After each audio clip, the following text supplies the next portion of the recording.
Chapter 451. Although Huashidu had been acting a little strange recently, but he was just teasing a child. This man probably never realized that she was a mature woman of the opposite sex. Come on, if it wasn't for that, would Master Du have chased her all the way to the bar? Yumanran rolled his eyes. Bei Yunj said, "Have you ever seen someone supervise a girl he likes to do college entrance examination mock questions in his office every day?" Yumanran was speechless. Wasn't Master Du playing too much? Other people played all kinds of passionate games in the domineering CEO's office.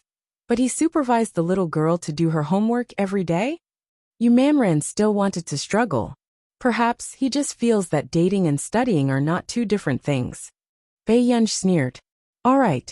What he lacks is not a girlfriend, but an heir. Until today, Bei Yunj still remembered how Huashidu had let her go to the Hua Corporation to manage the company without any psychological burden. It was as if she was already his biological sister. If this man could be moved by the mortal world, the iron tree would bloom.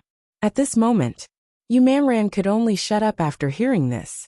This kind of thing would only make things worse. It was better for her not to cause trouble for Master Du on the second floor. Old Qin, you've found your biological granddaughter. Her illness is almost healed. How wonderful. The four old men were chatting at the mahjong table. Don't talk about this anymore. When old Master Qin mentioned it, he could not help but take a deep breath. Back then, Mr. and Mrs. Qin had pretended to obey him and said that they wanted to tell everyone that Gur was their biological daughter. But in the end, it had been 2 years, and they had not mentioned Gur at all, causing everyone to mistakenly think that Gur was an illegitimate daughter. If Lu Yan had not come to the hospital to visit him and tell him the truth, he would have been kept in the dark. What's wrong? Old Master Luo said sarcastically.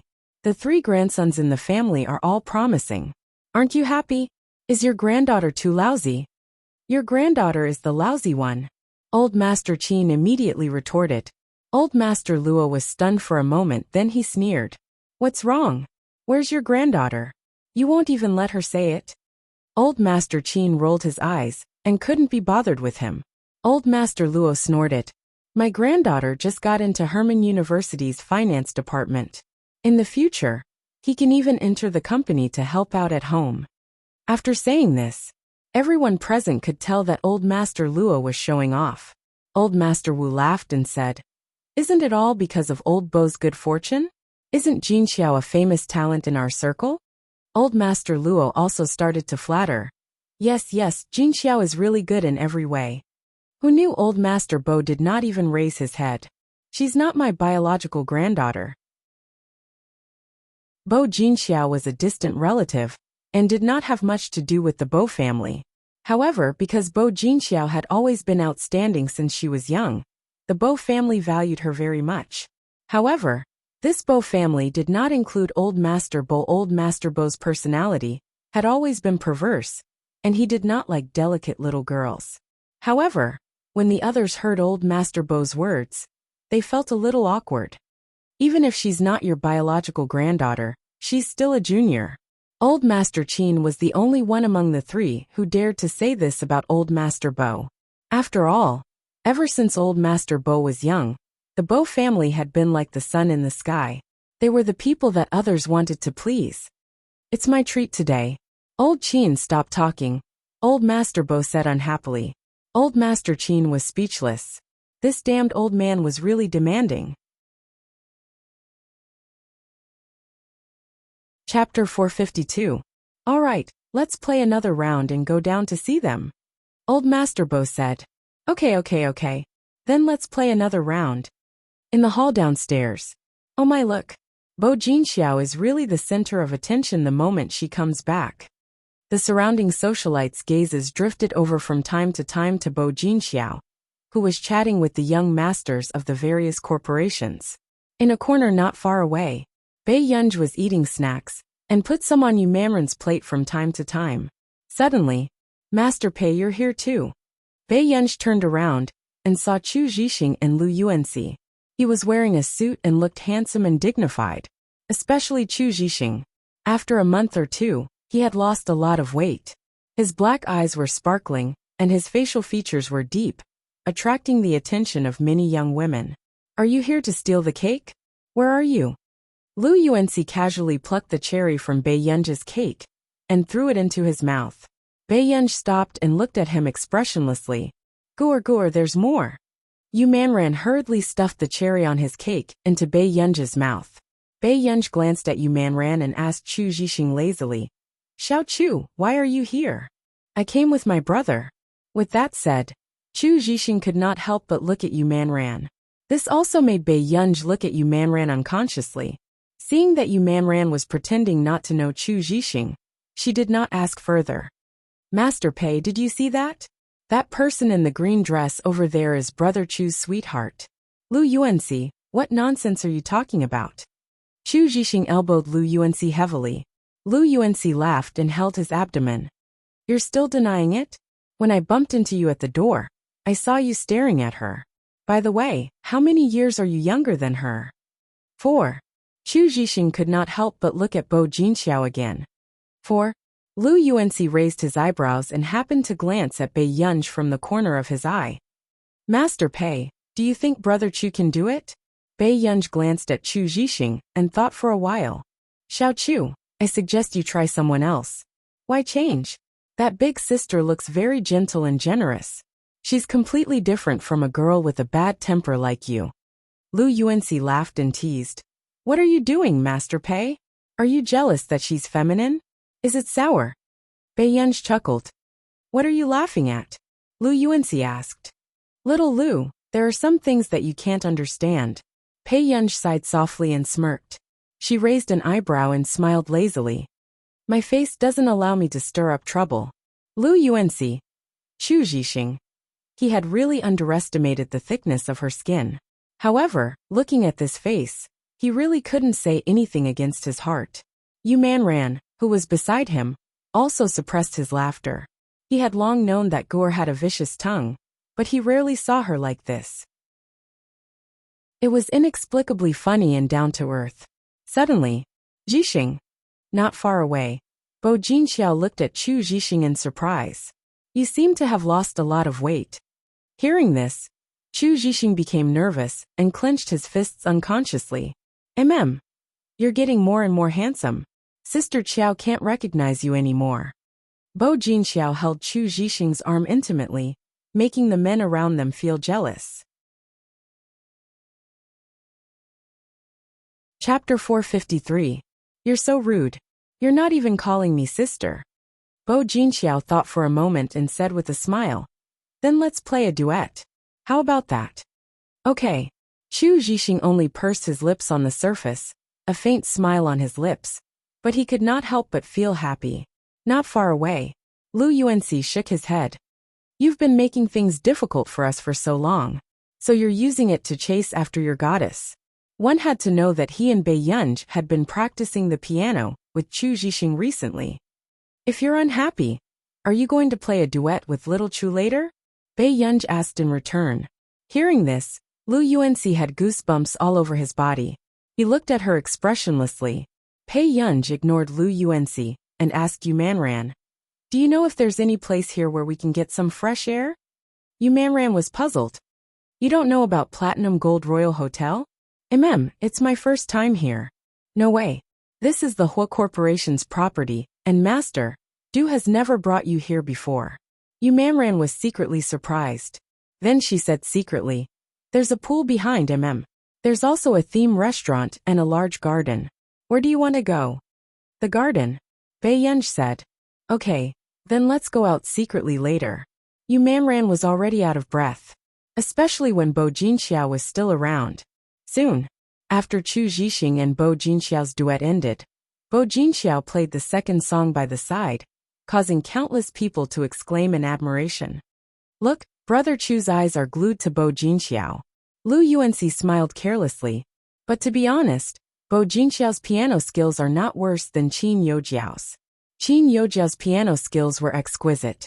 However, Bo Jinxiao had an additional charm that made people linger. Master Pei, are you going to learn how to play the piano next time? Lu Yuanxi asked. Hearing this, Yu Manran immediately laughed without thinking. Who would dare to teach you? How about we let Brother Chu beg his goddess to let Bo Jinxiao teach Master Pei? This way, we can create an opportunity for Brother Chu. Not interested, Bei Yunj said lazily.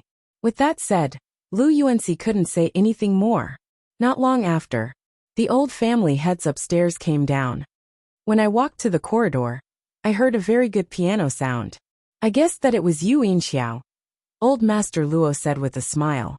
Yeah, other than Qin. Just as Old Master Wu was about to mention someone, he happened to catch a glimpse of Old Master Qin at the side, and immediately changed his mind. Other than Qin Xiao, who else can be so powerful? Grandpa Wu, you're teasing me. Bo Jinxiao immediately stood up and poured a cup of tea for Old Master Bo. Grandpa, how have you been recently? Pretty good. Old Master Bo nodded, not giving Bo Jinxiao away out in public. He praised. You're playing better and better. Bo Jinxiao smiled as well. In school there are many powerful seniors with excellent piano skills. I still have to learn more. It's just that I can't seem to find a partner in the country. Hearing Bo Jinxiao's words, the other socialites fell silent. Who would want to be Bo Jinxiao's partner? Wasn't it obvious that she had to be a supporting character for Bo Jinxiao and accompany her? Hearing this, Old Master Bo was about to speak when he heard Mrs. Li laugh from not far away. I remember that Miss Qin plays the piano very well. With that said, the atmosphere on the field became cold and heavy. Wasn't she talking about Qin Youjiao? But who didn't know that Qin Youjiao was no longer the young lady of the Qin family? Chapter 454. Bo Jinxiao stopped what she was doing and picked up the juice glass as well. She smiled and said, Miss Qin is amazing, but I don't think I'll have the chance to see Miss Qin again. Hearing this, Mrs. Li froze. Then, he looked at Pei Yunj, who was beside him. Isn't this Miss Qin standing here perfectly fine? With that said, even Old Master Qin only realized now that the person Mrs. Li was talking about was Pei Yunj. After Lu Yuanxi regained his senses, he looked at Bei Yunj. You know how to play the piano? A little. Why didn't you say so earlier? Lu Yuanxi took a deep breath and smiled. Bei Yunj glanced at him calmly. Did you ask? Lu Yuanxi was speechless. Yes, very Bei Yunj. At this moment, everyone's eyes landed on Bei Yunj. Bo Jinxiao's smile froze. After thinking for a while, she immediately knew Bei Yunj's identity. So it was the new young lady of the Qin family. Miss, are you good at playing the piano? Bo Jinxiao asked. Not bad. After Bei Yunj finished speaking, Lu Yuanxi could not help but look at Bei Yunj. He felt that there was something wrong with this answer. However, the way Yu Manran looked at Bei Yunj was much more realistic. Was this okay? Then tell me who is very good. Hearing this, Bo Jinxiao only smiled. I see. It's normal for girls to retain a sense of novelty and passion for things like the piano. I remember that Manran knows how to play the piano too. Why don't Manran teach Miss Qin more when you're free? Seeing Bo Jinxiao's perfect appearance, Yu Manran found it ridiculous. Yu Manran's tone was cold. Miss Bo, you're so nosy. No, the eldest miss of the Qin family. Mrs. Li had seen Bei Yunj play the piano in the Lu family. Before she could explain, Bei Yunj suddenly spoke. 90 minutes later. Grandpa, I want to go out for a walk. Bei Yunj looked at Old Master Qin. She didn't want to stay in there forever. Okay. Go play. I'll get your big brother and the others to look for you later. Alright. After Bei Yunj finished speaking, she pulled Yu Manran out of the room. Old Qin, your granddaughter is really beautiful. Old Master Wu couldn't help but praise. Of course. Don't you know whose genes it is? Old Master Qin snorted. Lu Yuanxi. She finally knew why Bei Yunj was so confident. It runs in the family. Suddenly, in the living room, a pleasant piano sound sounded, and everyone looked at Bo Jinxiao, who was still playing the piano. Only Chu Zhixing felt that this song seemed a little familiar. He should have heard it somewhere before. Furthermore, it seemed like it was much better than Xiao Qiao's. Until the song ended, Old Master Bo, who did not speak much, suddenly asked, The song you played was Yun Si Fall. Bo Jinxiao said with a smile, I heard that Grandpa likes Yuan a lot, so I specially went to learn this song. However, I was in a hurry and her song was a little difficult, so I only learned one song. Old Master Bo nodded. Others might not have noticed, but Old Master Bo had noticed that Bo Jinxiao had made a few mistakes. It was not Bo Jinxiao's fault. Sea Fall was the most difficult song. I think I heard the eldest miss of the Qin family play this song in the Lu family before. Mrs. Li muttered to herself again. Besides, it was much better than Bo Jinxiao's. Chapter 455. Hearing this, the smile on Bo Jinxiao's face froze. She knows how to play too. Miss Pei plays very well. Mrs. Li clicked her tongue. Why wasn't she her daughter? She was good-looking and good at playing the piano. She was even so humble as to say that she played the piano well. It seems like Miss Pei was being humble just now. Bo Jinxiao's eyes darkened, and she turned to smile at Chu Zhixing. Zhixing, your friend is very good. Chu Zhixing nodded. She's the person I admire the most. She knows everything. Lu Yuanxi, who was not far away, was speechless. It was over. Chu Zhixing was really a huge fan of Pei Yunj. Didn't he see that Bo Jinxiao's smile was very forced? At this moment, another girl who studied music said, "Speaking of which, I wonder how Mamren's relationship with Yun is. I heard that Yun is her personal arranger." Hearing this, Old Master Bo realized that he had forgotten something important. "Where's Man?" Old Master Bo stood up suddenly. This action made the smile on Bo Jinxiao's face freeze. She had never thought that Yu Manran would one day make Old Master Bo so concerned about Yun. In the garden. On the way, Yu Manran poked at her ice cream and ate it, not having the self-awareness of a female celebrity at all. "Guer, did you see that old man in a white t-shirt and casual pants just now? He's the old master of the Bo Corporation. Do you remember him?" Bei Yunj suddenly remembered. That old man from the International Musicians Association's selection? She remembered that in the selection video, the old man was wearing a tuxedo and a top hat, his hair combed neatly. He did not look like the casual old master at all. Yes. Bei Yunj raised an eyebrow. "You know him? The Bo family and our Yu family are family friends. I have a good relationship with Mrs. Bo, so when they heard that you're my arranger some time ago, they thought of a way to hope that you can give a spot to Old Master Bo." After listening to Yu Manran's explanation, Bei Yunj also responded, "I see. Guer, do you think Old Master Bo can pass?"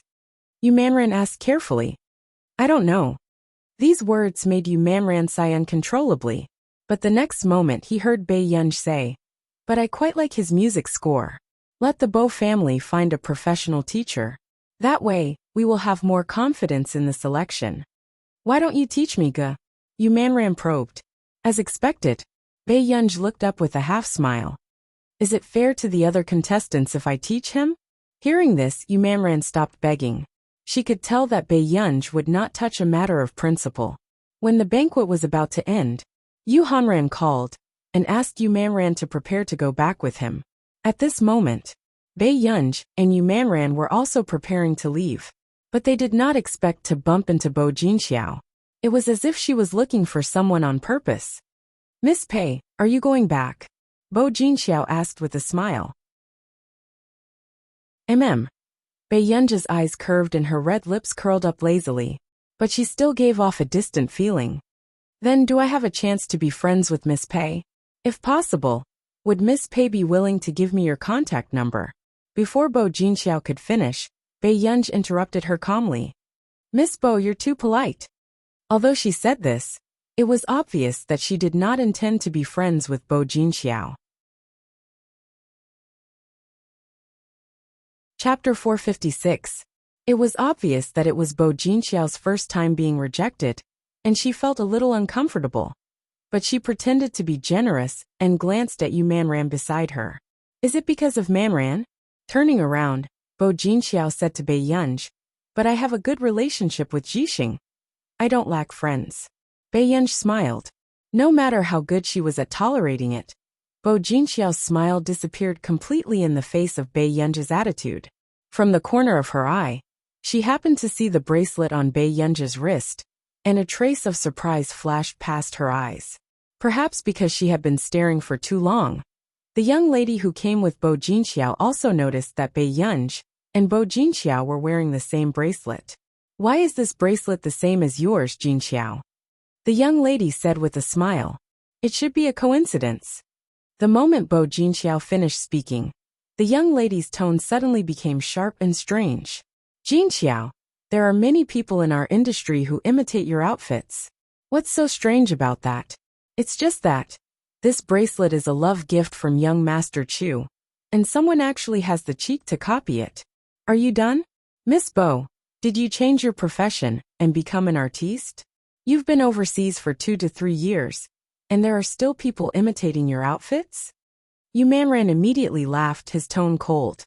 You.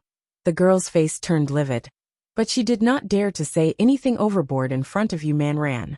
After all, now that the Yu family was working with the Hua family, their status in Yuncheng was unshakable. Even the Bo family had to give them some face. So, the girl changed the topic, and could only vent her anger on Bei Yunj. Miss Pei is really amazing. She hasn't been back to the Qin family for long, right? She can already seduce Miss Yu? It seems like Miss Pei really came prepared. Sai, Qin Youjiao's status is still too low. Why? Do you need to perform something because you're so skilled? Pei Yunj's eyes curved as she looked at her with a smile that did not reach her eyes. Hearing this, the girl trembled with anger. You. Let's go, man.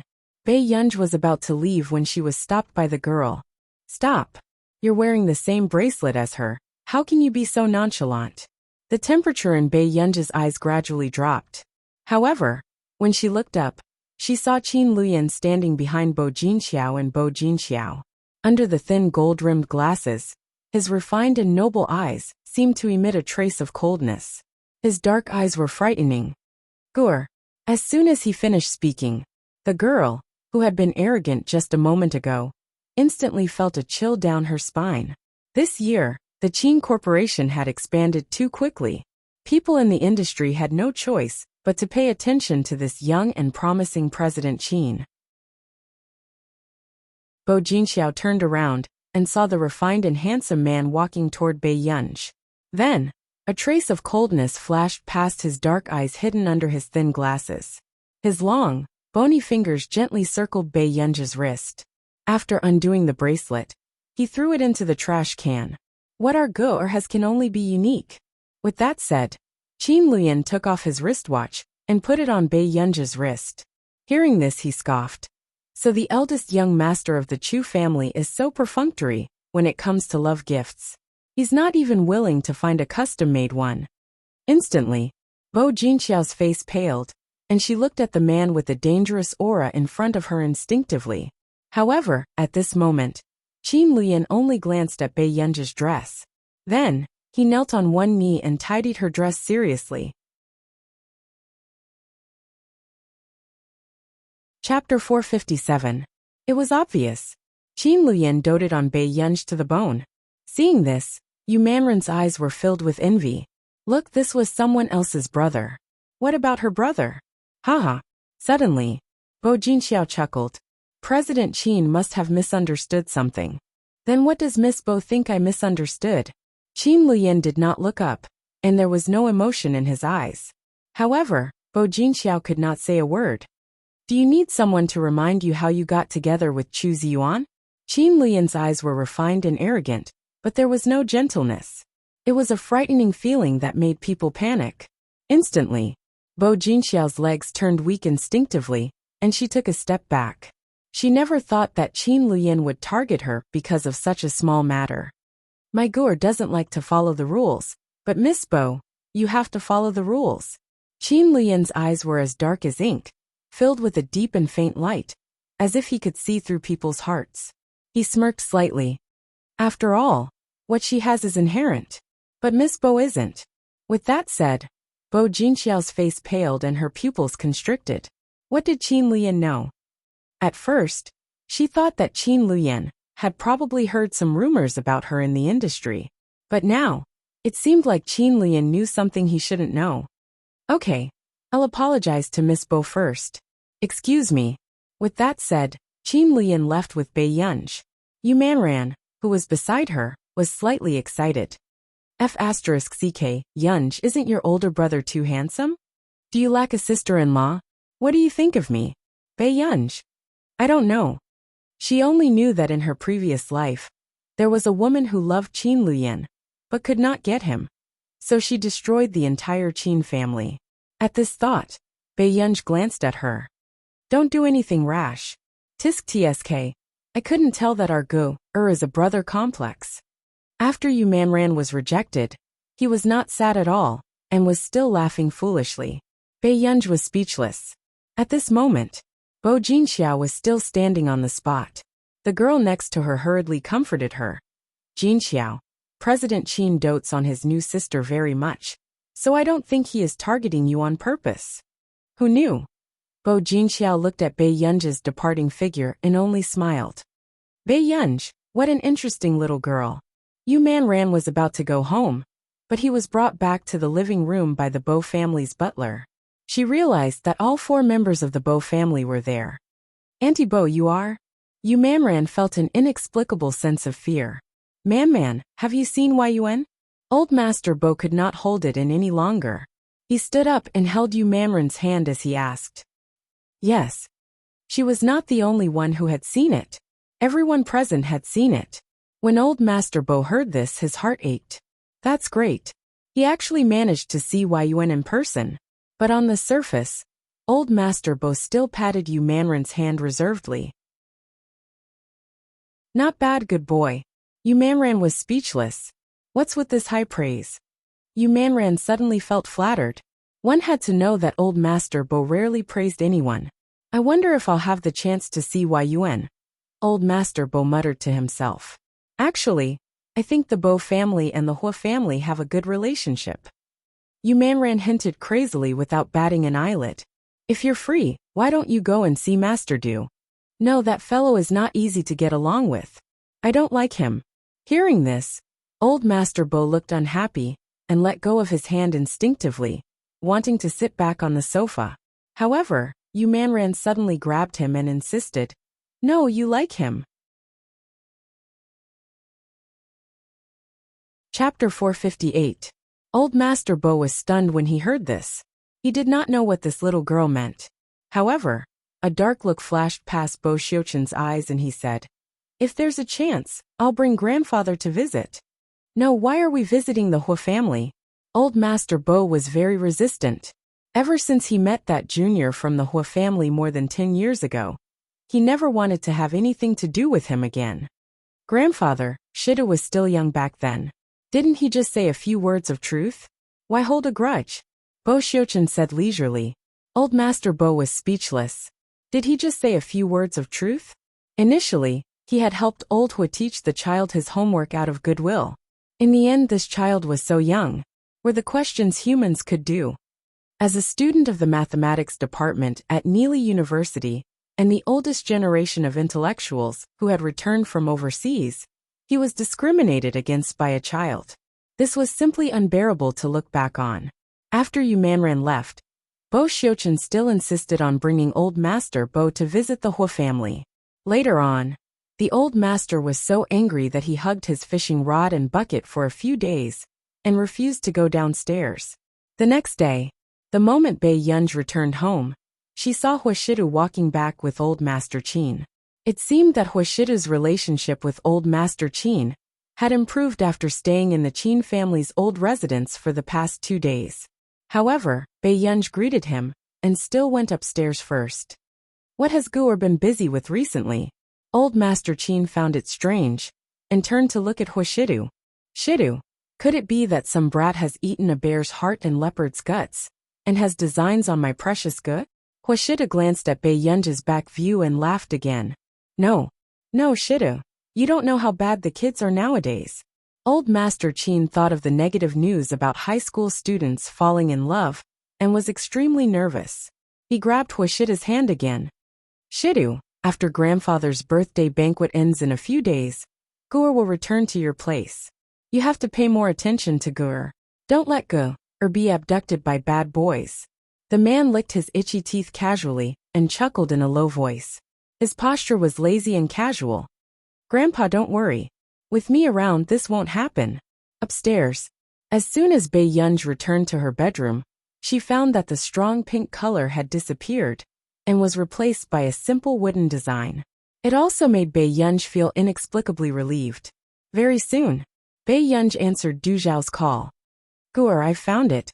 Your score was used by a rather young girl in this selection competition. Her name is Qin Youjiao."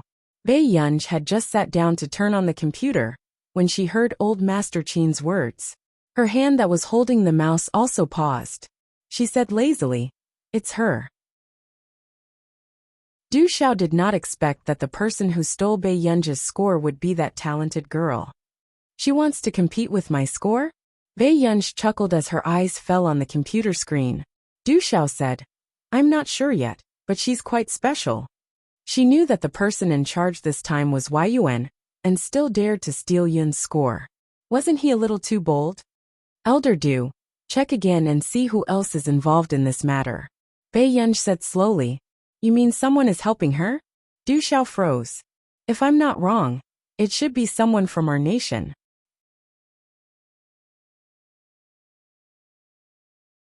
Chapter 459. From the invitation to Neely's 18th birthday ball. She knew that this matter had become interesting. That person must have appeared. If that's the case, then it's difficult. The forces in our nation are much more complicated. Du Xiao furrowed his eyebrows unconsciously. How did Qin Youjiao know someone from our nation? It doesn't matter if we can find out or not. Okay. Du Xiao replied. Guer, there's one more thing. What? You should at least go and take a look at the last round of the International Musicians Association's selection. Du Xiao sighed and said faintly, Aren't we going to watch the video? Du Xiao's eyelid twitched. In the last round, the other two people in charge of assisting you will also go to Yuncheng. When the time comes, if you don't want to see anyone, you can speak behind the scenes, okay? Bei Yunj said. Okay. Since he had already said so much, Lin Mingya had no choice but to accept. Time passed. In the piano room, Cheng Zihuai turned around in surprise. Jiao Jiao, is this your new song? For the past 2 days, Qin Youjiao had been practicing this score almost all the time except for class. Qin Youjiao looked down and could not see her gaze clearly. She only heard her laugh. I asked the teacher to help me change it. Is the song all right? This song is very nice. Cheng Zihuai was not flattering her. Even though he was a layman, he could feel that Qin Youjiao's song was a qualitative leap compared to before. Teacher changed it well. Qin Youjiao said deliberately. What's wrong? Did I not play well in the past? It's good. It's just that this song is too good. Ran Wenqing Zihuai came over and caressed Qin Youjiao's head, saying with a smile, Aren't you happy that I praise your improvement? Qin Youjiao said nothing. However, Cheng Zihuai did not notice anything else and only said, Oh right, Jiao Jiao. I've learned a lot from Professor Hong recently. Thank you so much. If it wasn't for you, why would Professor Hong take me in as a student? Zihuai, you don't have to thank me. Many people have abandoned me during this period of time. Only you and my mother are on my side without hesitation. I should be the one thanking you. Hearing this, a trace of heartache flashed past Cheng Zihuai's eyes. He felt that Qin Youjiao had changed a lot. In the past, Jiao Jiao could occasionally be spoiled and willful. She would even argue with him. And he would often be so angry that he would have a cold war with her. But now Jiao Jiao had matured a lot. Jiao Jiao, don't worry. Even without the Qin family, you are the only person I have set my mind on. A dark look flashed across Cheng Zihuai's eyes as he comforted her. Besides, how long can the Qin family protect Bei Yunj? Many people in the circle knew that the Xiao family and the Qin family were not on good terms. And now, as the Xiao family grew stronger, the Qin family's situation became worse and worse. After regaining his senses, Cheng Zihuai asked curiously, By the way, Jiao Jiao, how do you know Professor Hong? The light in Qin Youjiao's eyes flickered. I don't know him, but my friend does. Last year, didn't I take a break from school and go to Country R? It's a friend I met during that time. I see. Cheng Zihuai was surprised. Until school was over. Bei Yunj saw Ji Yiqing's message and did not go home. Instead, she asked the chauffeur to leave first and went to the cafe alone. However, on the way, She saw an old man in tattered clothes sitting by the roadside, fiddling with a laptop in his hand. Bae-yunj only glanced at him and saw the old man's slightly cloudy eyes staring fixedly at her. Chapter 460. Wait a minute. Bae-yunj glanced at him and found that his clothes were ragged, but his computer was well protected. The screen was cleaner than hers. She thought about it. Bae-yunj walked up to him and placed the remaining 700 yuan in front of him. That's all I have. I have something to do, so I'll leave first. The old man was speechless. Did she think he was a scammer? Seeing that Bae-yunj was about to leave, the old man suddenly said, "Are you leaving just like that?" However, when Bae-yunj heard this, she felt that the old man was determined to blackmail her. She laughed and lazily rested her chin on her hand. She squatted in front of him patiently. "Sir, I'm just a student. Can we understand each other?" The old man was speechless. This little girl was so pretty. Why did she speak so infuriatingly? "Are you giving me this money?" The old man took the money and looked at her strangely. "Yes." Hearing this after a long while, the old man came to a conclusion. This girl's words were infuriating, but she was a good person. "Then I can't take it for free. Why don't I teach you how to use the computer?" The old man thought for a while and looked at her with disdain, as if he was being merciful. "Thank you. I'm in a hurry to go home and do my homework." With that, Bae-yunj stood up and patted the creases on her school skirt with a chuckle. Very soon, under the old man's gaze, she walked into a cafe. The old man was speechless. Weren't children nowadays too good at brushing people off too? "You're so young, but you're so blind. Do you know what it means to have a pie fall from the sky?" The old man was so angry that he wanted to smash the computer. He cursed for a long time. Suddenly, a pair of clean white shoes appeared in front of him. A fat cat. "Do you want cake?" The old man looked up and saw Bae-yunj handing him a packed cake and coffee. After a long while, he took the cake and coffee and muttered, "You're not bad, kid." Bae-yunj raised her eyebrows. "Not really. I just find you interesting." Usually, when she saw older wanderers, she would at most give them some money. The old man stopped unwrapping the box and asked nervously, "What do you mean? Your laptop is not cheap." Bae-yunj glanced at his laptop leisurely. "And you're not from country, are you?" These words caused the old man's mind to become chaotic. This was the first time someone had asked him this question. "I'm from country, how did you find out?" the old man asked. After all, he actually looked like someone from country A. "Your accent sounds strange." After Bae-yunj finished speaking, she was about to stand up and leave when she heard the old man's insistence. "You really don't want to learn computer science from me? I'm very powerful and Sir, I'm quite busy." Bae-yunj smiled. The old man was speechless. Was he being looked down upon by someone? Back then, so many people in country are wanted to be his student. Now even a high school student looked down on him? Thinking of this, the old man was angry and annoyed. He put the cake box aside and closed his eyes angrily. "You'll regret it." Unexpectedly, the beautiful girl in front of him said goodbye, and really did not say anything. When he looked up, she was gone. At this moment, the old man almost wanted to curse. In the coffee shop. "I'm so sorry for being late." Ji Yiqing walked over quickly and said, "Thank you for helping me contact you last time." Bae-yunj paused. "You're welcome." Chapter 461. Ji Yiqing pinched the space between his eyebrows. His handsome face looked a little tired. It was obvious that he had put in a lot of effort into this case. "It's good that you found them. It'll be easy for them to return to the headquarters." Bae-yunj scooped a spoonful of cake and put it into her mouth. Ji Yiqing was speechless. What did she mean by it would be easy for them to return to the headquarters? Get someone to contact the Institute of Computational Technology in our nation. They have negotiated with our nation and will help to solve the problem of locating the gang's headquarters. After all, the Institute of Computational Technology was our nation's national institution. Compared to other people, our nation naturally trusted the researchers in their country. However, it was also a little difficult for them to understand why this group of immortals would suddenly come down to the mortal world to care about the country's affairs. Really? Ji Yiqing almost thought that he was hallucinating. Bei Yunj glanced at him and did not say a word. After a long while, however, Ji Yiqing's gaze on Bei Yunj gradually turned meaningful. Miss Pei. Bei Yunj looked up and saw Ji Yiqing's gaze. It was as if he had seen through everything. Hence, even the spoon that was digging into the cake stopped. Don't tell me you're. Ji Yiqing narrowed his eyes. Are you a good friend of mine? Bei Yunj put the cash under the teacup and stood up again. You can handle the aftermath of this matter properly. I'll take my leave first. With that, Bei Yunj left without looking back. Looking at Bei Yunj's back view, Ji Yiqing was also a little dazed. He did not expect this matter to be settled so quickly. Yincheng's First People's Hospital.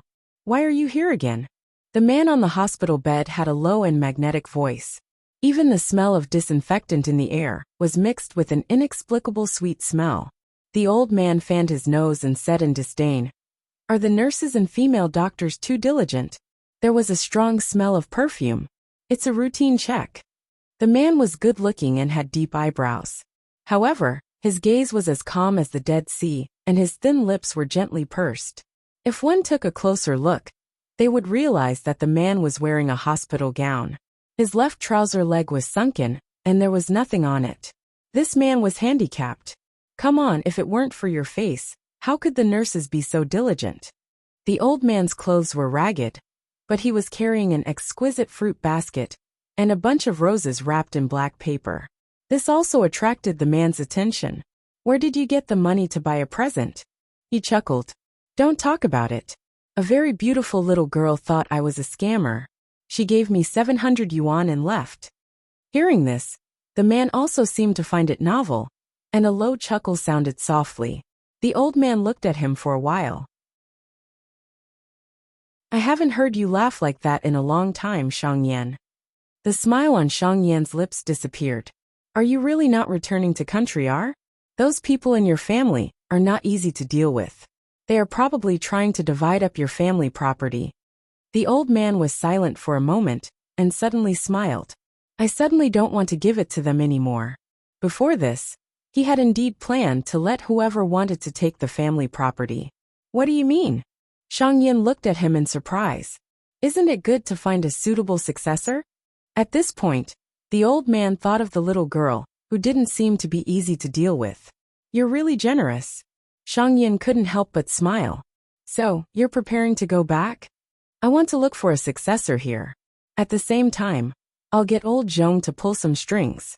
Hearing this, Shang Yan glanced at the old man. If the outside world knew that the Higgins family was looking for a successor, the situation would change. Chapter 462. You really do come up with something as you please. Shang Yan smiled silently. It's been too long since I've met someone interesting. The old man looked out of the window and smiled. At this moment, there was also a commotion at the Computing Institute.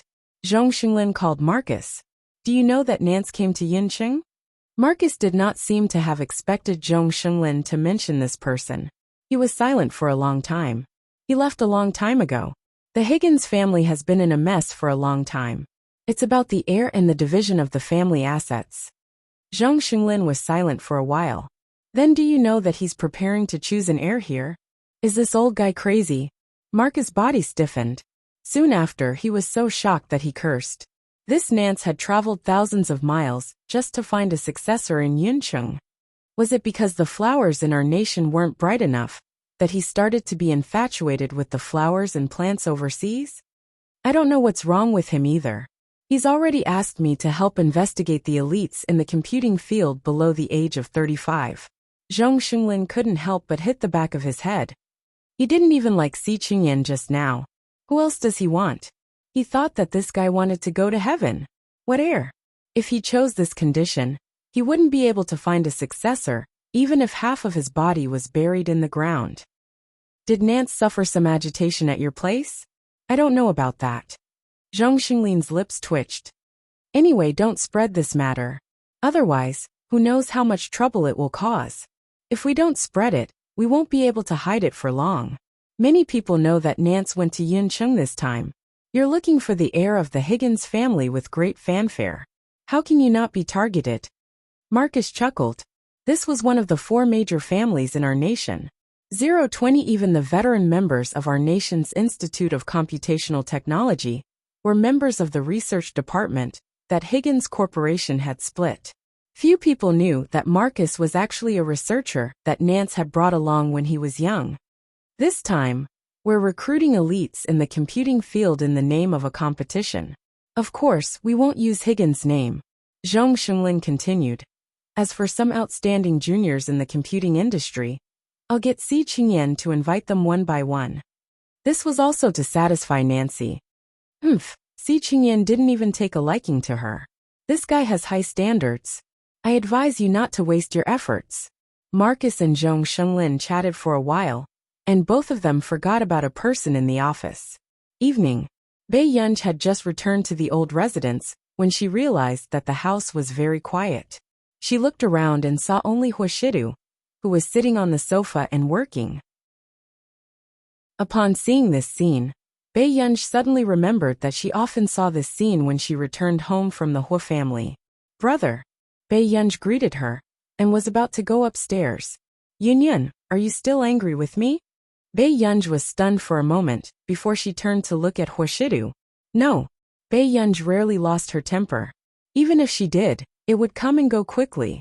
This was a typical case of being too lazy to fuss over things. By the way, where are Grandpa and the rest? Bei Yunj asked. Grandpa went to visit a friend. As for the others, they should be busy. Hearing this, Bei Yunj glanced at Huashidu.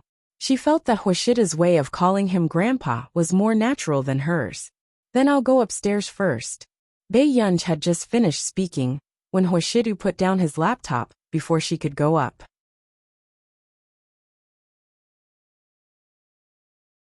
Chapter 463. The moment he finished speaking, before Bei Yunj could turn around and say anything, she suddenly heard a voice at the door. Yunj. Bei Yunj looked up and saw Ji Yiqing walking in from the door. She did not notice Huashida's expression either. Why are you here? Bei Yunj was a little surprised. You forgot to take your things. Ji Yiqing handed her the book he had brought over. Listening to their conversation, those who did not know would think that the two of them had a good relationship in private. Bei Yunj could even forget to leave the book with Ji Yiqing. But at this moment, Bei Yunj only noticed the thick computer book in Ji Yiqing's hand and caught it instinctively. She said, "Thank you." Ji Yiqing chuckled. The cover of this book seems to be in a foreign language. There's no translation. After all, it was Bei Yunj's book, so Ji Yiqing did not flip through it carelessly. However, he sized up the cover of the book. It was filled with obscure professional terms. I like to flip through it when I can't sleep. Bei Yunj nodded. The two of them seemed to be chatting happily. However, the man who was left out next to her had clear and handsome eyes. His expression was indifferent, but there was a hint of imperceptible coldness in them. His posture was lazy and cold, and he unconsciously licked the tip of his teeth as he looked at Ji Yiqing with a faint smile. Soon, even Ji Yiqing felt uneasy and turned to look at Huashidu instinctively. So Master Du is here too. In the beginning, when he was chatting with Bei Yunj and found out that Bei Yunj had returned to the Qin family's old mansion, he was still wondering if Master Du was really planning to become a vegetarian. However, he did not expect that in the blink of an eye, even Master Du would come to someone else's house in order to woo the little girl. He was not afraid that the young masters of the Qin family would hold a grudge against him. He was extraordinarily bold. It seems like young Master Ji wishes that I wasn't here. The man's tone was light and his pale-colored eyes were abstinent, but the corners of his upturned eyes were charming. However, Ji Yiqing only felt some kind of danger lurking in this gaze. Master Du must be joking. How could I? Ji Yiqing laughed dryly, and suddenly thought of an idea to adjust the atmosphere. Isn't it time to eat? The man said calmly, Young Master Ji, if you want to eat, you can go back early. Ji Yiqing. Sure, it was a very straightforward order for him to leave. At this moment, how could Ji Yiqing not tell that Huashidu found him an eyesore? Hence Ji Yiqing looked at Bei Yunj. Yunj, Bae-yunj, who hadn't noticed anything, glanced at the two of them. It's still early for dinner. Ji-ching put on a fake smile. Then you guys. Huashida did not look at Ji-ching. Instead, he reached out naturally and tidied Bae-yunj's messy hair. As if there was no one else around, he asked, "Do you want to train with me?" Huashida thought that this child was only in her second year of high school, but he had never seen her train. If she reached the third year of high school, it would be easy for her body to deteriorate. Therefore, after Bae-yunj changed her clothes, she led her men to the garden behind the villa. However, to Huashida's surprise, Ji-ching was so thick-skinned that he actually pestered him and followed him. "Master Du, we haven't seen each other in a long time. Why are you so unwilling to see me?" Ji-ching asked with a smile. Huashida glanced at the little girl running on the other side of the lake and turned around. He said carelessly, "When did you become so familiar with my child?" Chapter 464. Hearing this, Ji-ching raised an eyebrow. He did not expect Huashidu to ask him so straightforwardly. "Of course it's a private matter. Didn't you ask Yunj?" Ji-ching smiled unconsciously. These words were inexplicably ambiguous. Gradually, Huashida stopped in his tracks. When he looked up, his pale-colored eyes were filled with danger. Ji-ching. However, in the next second, before Huashidu could continue speaking, he suddenly heard a voice not far away. "Brother." Huashida glanced sideways and saw a bright and overly beautiful girl standing on the bridge. She leaned her hands lazily against the stone railing and rested her cheek on one hand as she looked at him with curved eyes. "I'm thirsty."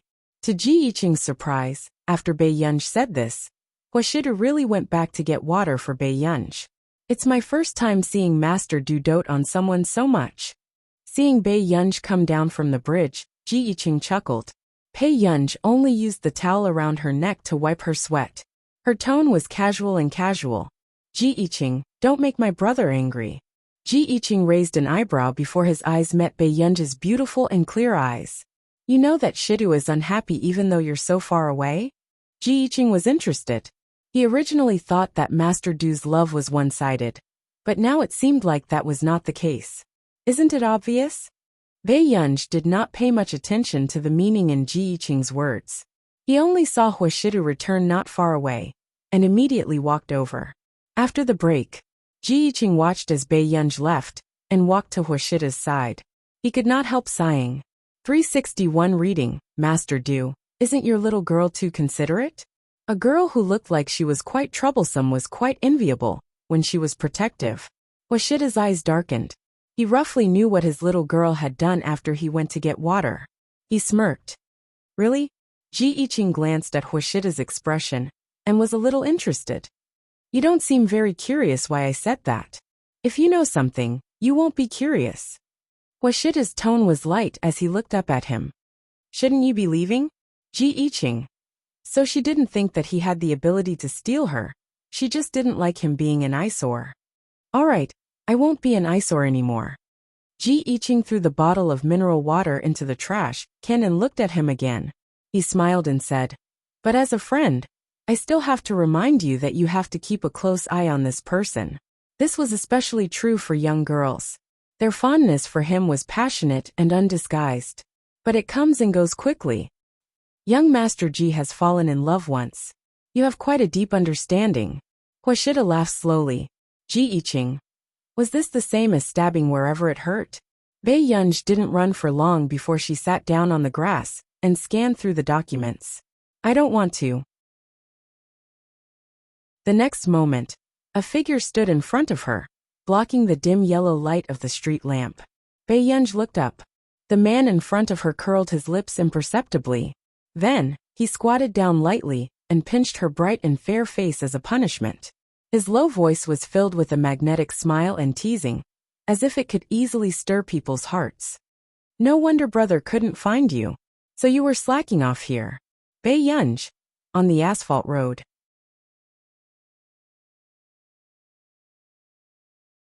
Chapter 465. This man's stamina was quite good. After running for so long, he didn't even catch his breath. 10 minutes later, Bei Yunj no longer had the patience to continue running. Then, she tugged at the man's clothes in front of her. "Brother, it's time to eat." Bei Yunj had been sitting in the research lab, or sleeping in the classroom for too long. Indeed, she couldn't keep up. "Yun, your physical fitness isn't good. I'll give you some time to catch your breath. Why don't you run later?" Washida looked at the little girl in front of him. Her eyes were black and bright. She clearly didn't look tired. Her cheeks were still pink, but she was already shouting for him to stop. What a delicate child. Who would think? When Bei Yunj heard this, she looked at him faintly. "You're the one who's panting." The man was slightly taken aback for no reason. Then his light and unhurried eyebrows curved, revealing a hint of a smile and laziness. His sexy Adam's apple bobbed, and he couldn't help but laugh softly. It was a little hoarse. After adjusting his emotions, Washida leaned closer to her. His magnetic voice was light and flirtatious, as if it was teasing the wind beside her ear. It was extremely ambiguous. "Okay then Yun, come closer. Let me breathe for you." Even Bei Yunj couldn't help but stiffen. Her ears felt as if they had been scalded. Was this man the reincarnation of a vixen? "You." Bei Yunj's bright and lazy eyes were filled with an indescribable look. For the first time in her life, Bei Yunj was speechless. Looking at Bei Yunj's expression, the man's lazy voice dragged out, as if he was blatantly seducing her. His deep voice was filled with a bewitching magnetism. "Yun, you really don't want to hear it." Bei Yunj's thoughts were in a mess, and she didn't notice a strange emotion in her heart. She was almost seduced into nodding in agreement. "I'm going to eat." Bei Yunj walked around the man and walked forward without looking back. Not long after, when she returned to the living room, Bei Yunj subconsciously took a deep breath. But her racing heart still could not calm down for a long time. To hell with it. Bei Yunj couldn't help muttering to herself. Why was she bewitched every time she met Hoshidu? Hongda. Year 2 Class 7. Bei Yunj was holding a glass of milk in one hand, a plastic bag in the other, and a croissant in her other hand. She looked particularly elegant as she ate. Lu Yuanxi could not help asking, "Yunj, you've been eating croissants for almost a week, right?" And the most ridiculous thing was that every time Bei Yunj came in, there was no student on duty to deduct her points. Wasn't his luck too good? For days. Bei Yunj put the milk on the table and said slowly. Lu Yuanxi couldn't be bothered to say anything. He turned around and started crazily doing his homework. After a while, "Master Pei, can I borrow your math homework? I didn't write anything." Lu Yuanxi's hand paused. He couldn't help but look at her and ask, "What are you doing now? Was the math teacher not cruel enough?" "I like to eat hot food." Bei Yunj slowly finished the last small piece of croissant in her hand. Then, she took out a croissant from the plastic bag. For some reason Lu Yuanxi blurted out, "Is it really that delicious?" Bei Yunj generously gave Lu Yuanxi one. Lu Yuanxi glanced at Bei Yunj with some distrust, before he picked it up and took a bite. So, in the first period of math class, Bei Yunj and Lu Yuanxi stood neatly at the door as punishment. "Lu Yuanxi, the two of you who share the same table are really good buddies. You don't do your homework, but you still remember to eat breakfast?"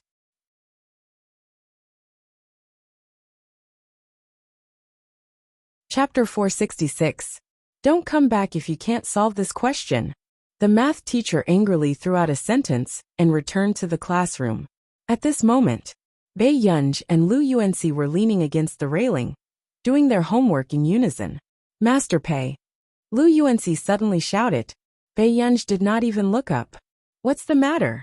Lu Yuanxi leaned over and asked softly, "Where did you buy the croissant? Didn't he dislike it at first?" "It's next to the supermarket on Nanhua Road. It's owned by an auntie." After Bei Yunj finished speaking calmly, she added, "She's a pretty auntie." Lu Yuanxi. Actually, Lu Yuanxi could already guess which shop it was after hearing Bei Yunj's words. After all, the boys had been spreading the rumor for a long time that there was a shop on Nanhua Road, and that the auntie was very pretty. But he did not expect Bei Yunj to be someone who valued beauty. Just as Lu Yuanxi was deep in thought, Bei Yunj suddenly put down her pen and said, "I'm done." Lu Yuanxi could not help but look up at her. "These questions haven't been published yet, right? Really? I don't know. With that said, Pei Yunj wanted to leave, but was stopped by Lu Yuanxi. Master Pei, can you do me a favor? Pei Yunj raised her eyebrows. The questions are different. I can't help. The mathematics teacher had specially given them 2 different sets of questions to prevent them from borrowing from each other. I'll buy you croissants for a month. Pei Yunj did not say anything when she heard this. Lu Yuanxi took a deep breath and said, 2 months. Keep a lookout. Pei Yunj took over Lu Yuanxi's practice questions. 139 Reading Network. Lu Yuanxi. Nanhua Road was under repair, so they had to take a detour to get there. They had to walk for at least 10 minutes. Just as Lu Yuanxi was wondering if he had made a loss, Pei Yunj threw the practice questions into his arms in less than 10 minutes. He walked into the classroom again. Lu Yuanxi was stunned for a moment. Then, he lowered his head to take a look and realized that the handwriting was similar to his. Was Pei Yunj even human? She wrote for him for 7 to 8 minutes in exchange for him running errands for 2 months? So fast. The math teacher was a little suspicious, but after flipping through Pei Yunj's questions, he couldn't find any mistakes. Suddenly, the mathematics teacher thought of Yunqing University. He heard that the mathematics professor of Yunqing University seemed to like Pei Yunj. He had originally thought that it was just a rumor, but now, it seemed to be quite credible. I've never taught you the content of these questions, the math teacher said. My brother taught me, Pei Yunj said calmly. Immediately, the 3 young masters of the Qin family appeared in everyone's minds. Wasn't Pei Yunj's life too good? Her Prince Charming was personally tutoring her. How bad could it be? The math teacher nodded. Not bad. Do well in this monthly exam, and try to get into the top 50. Hearing this, Pei Yunj paused for a moment and glanced at the math teacher. Okay. But when the audience heard this, they couldn't help but laugh. Ling Jiwei said sarcastically, Top 50? Teacher, isn't it a pipe dream to get into the top 50 from the bottom 20 in our school? But, didn't Pei Yunj come in first in the physics competition? Someone couldn't help whispering. Ling Jiwei hid the gloom in her eyes and said sarcastically, Yes, she came in first in the competition.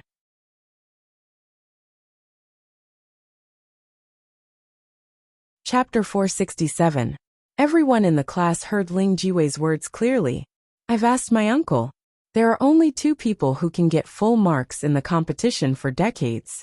One is Professor Si Chunyan, who is now working at Yunqing University, and the other is you. A dark glint flashed across Pei Yunj's eyes. No one could tell what she was thinking. Is that so? Professor Si Chunyan was the top scorer in the National College entrance examination back then, and got first place with 739 points. The second place was less than Professor Si Chunyan, by more than 10 points. Ling Jiwei's tone was arrogant, as if the person she was talking about was herself. Of course, when you hear this, you will think that this score is nothing. But you have to know that the average score of Professor Si Chunyan's National College entrance examination was a failure. When everyone heard this, a thought appeared in their minds. It was the college entrance examination in 2007. Everyone still remembered the college entrance examination in 2007. This was not because of anything else, but because the questions of the college entrance examination that year had been leaked.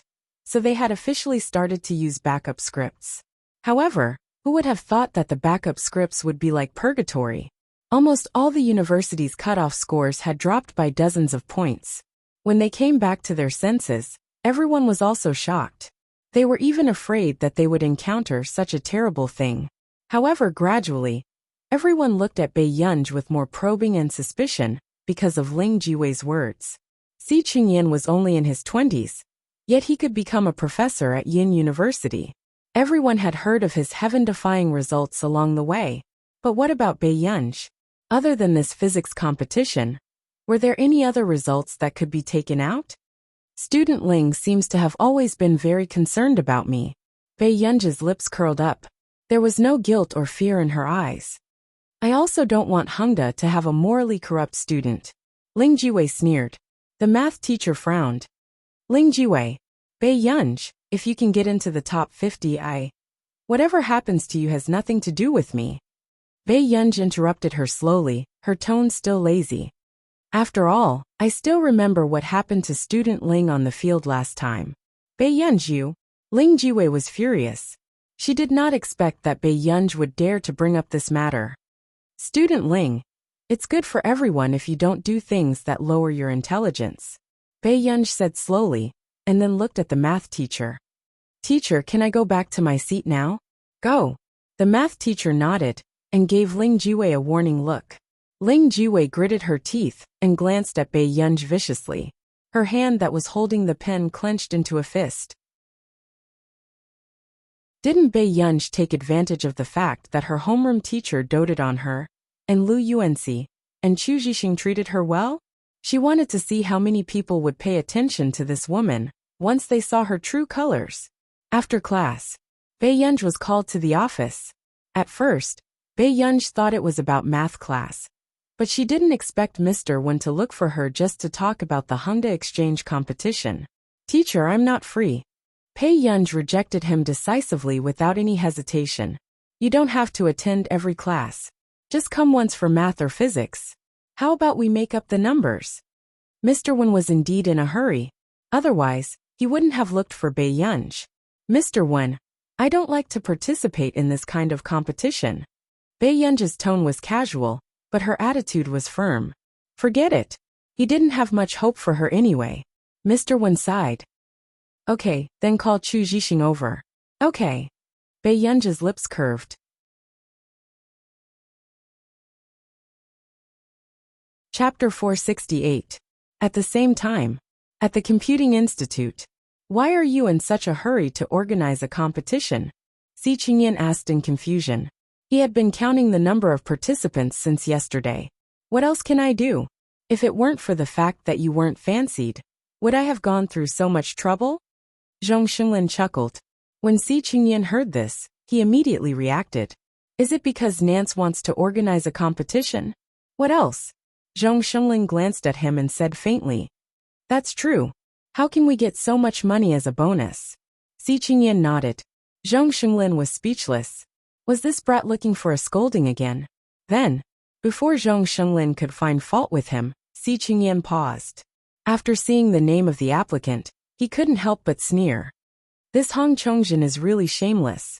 Hong Chongzhen actually let Cheng Zihuai participate in our Computing Institute's competition. Cheng Zihuai is that in turn. Zhong Xinglin had some impression of him. That's right. This is too strange. Does Hong Chongzhen lack this bit of money? Why did he let Cheng Zihuai participate in our competition? Si Qingyan raised his eyebrows. You have to know that Cheng Zihuai is his personal student now. What other reason could there be? He must have received the news. Zhong Xinglin was calm and not anxious at all. Hearing this, Si Qingyan froze. He received the news. Isn't he aiming for the position of the successor? 27 kk, so what if he's here? I didn't say that he could be the heir for the first place reward. Zhong Xinglin chuckled. Hong Chongzhen, this old thing, had scolded Gur in public and still wanted his student to compete for the position of heir? Dream on. Nance doesn't even like you. Are you afraid that he will like Cheng Zihuai? Zhong Xinglin glanced at him. Si Qingyan was speechless. There was no need to mention him. Does an heir have to focus on computing skills? Si Qingyan was curious. Of course not for the other heirs, but Higgins' group is special. This is a group that started with scientific research. Zhong Xinglin clicked his tongue. The ability of the future heir will directly affect the lifeline of the Higgins family. Zhong Xinglin slowly picked up the food in the hot pot with his chopsticks. TSK, you see, Nancy has only left the Higgins family for 10 years. And the Higgins family has fallen to such a state. However, more than 10 years ago, among the 4 great clans, only the Higgins clan was not a century-old distinguished clan. Although they did not have much wealth, they were still at the peak of their power. What did he rely on? It was Nancy's irreplaceable scientific research technology. But now, after Nancy left, the Higgins family had been going downhill. From the original second son to the current third and fourth sons, they're almost officially leaving the 4 great clans. But scientific research alone shouldn't be able to change the current situation of the Higgins family, right? Si Chingyin said. Internal strife and external chaos was the current situation of the Higgins family.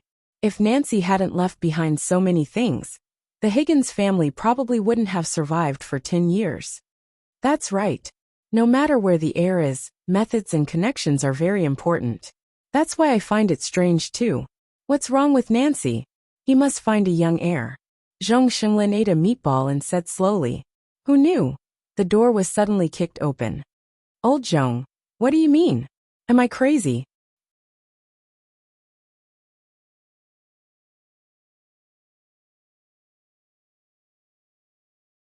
Chapter 469.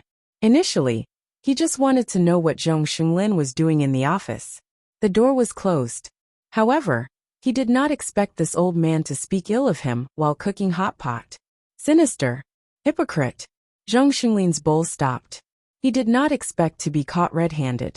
However, the next moment, Zhong Xinglin calmly stuffed the freshly cooked beef roll into his mouth. Isn't this the truth? How can I not know how many talents there are in Yun Cheng's computing field? You don't even like Si Qingyan. With that, Zhong Xinglin hurriedly added another bowl and chopsticks. Nance, come, let's eat together. Nance's expression did not look too good, but smelling the fragrance of the hot pot, he gradually gave in. He reached for the bowl and chopsticks. I'm not done with you. Don't think I can forgive you. Nance's face was cold, but he quickly picked up the tripe that Zhong Xinglin had just cooked and ate it. Zhong Xinglin, who knew that he was in the wrong, did not care about this. Besides, actually most people did not know that when Zhong Xinglin was studying at Neely University, Nance was his professor. Even so, Nance was only 6 years older than Zhong Xinglin. I say, quickly change your clothes. Otherwise, when the security guards change next time, let's see if you can get in. Zhong Xinglin glanced at Nance in disdain. He was the head of the Higgins family, and the former principal of Neely University after all. How could he make himself look so sloppy? Who would have thought that this was the most feared existence in the scientific research community back then? I don't care. Nance snorted. Zhong Xinglin sneered. Yes, I've never seen you care in my life. He was the most troublesome person in the scientific research field. He was a classic example of someone who did not care about his life. Back when Nance was still the principal of Neely University, because of the change in our nation's policy, the interaction between overseas teachers and students was reduced. This guy directly filed an administrative lawsuit. In other words, he sued the government of our nation. What was even more shocking was that he had actually won the fight. Because Neely University's law school was one of the best in the world. Not really. This time, I must find an heir, Nancy said vaguely while eating hot pot. Have you taken a fancy to someone's successor? Are you too embarrassed to ask? Zhong Xinglin sat down and stuffed a mouthful of beef into his mouth. The wonderful taste on his taste buds made him smile. He pointed at Nancy with his chopsticks as if he was happy without any worries. Tell me which family's successor you've taken a fancy to. I'll secretly get him back for you. When Nancy heard this, she put down her bowl and chopsticks sadly. Sigh, actually I've really taken a liking to one. But he's just a high school student. Hearing this, Zhong Xinglin did not react at first, but Si Qingyan seemed to have suddenly thought of someone. The way he looked at Nancy became subtle. High school student? Nance was a little surprised that Si Qingyan would suddenly interrupt at this time. Yes, she gave me 700 yuan. She was afraid that I would cheat her. Si Qingyan was speechless. Zhong Xinglin. Where did this person come from? Her brain circuit was so strange. Then it's even easier. You can go and learn. Find her in school. Old master. An intern will come and look for me later. Eat faster. Si Qingyan suddenly interrupted. The Computing Institute was explicitly prohibited from eating and drinking in the institute, except for the dining hall specially configured in the Computing Institute. However, those people would never have thought that their director was already cooking hot pot in his office.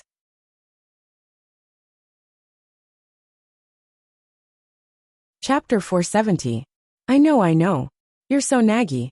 After Zhong Xinglin and Nance finished the hot pot, They hurriedly opened the curtains to let in the smell.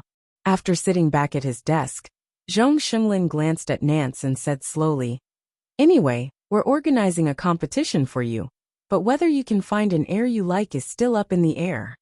You don't have to worry. I'll come and take a look on the day of the competition," Nance said. "Okay, then remember to change your clothes." Hearing Zhong Xinglin's words, Nancy was just about to refute when he heard Zhong Xinglin's words.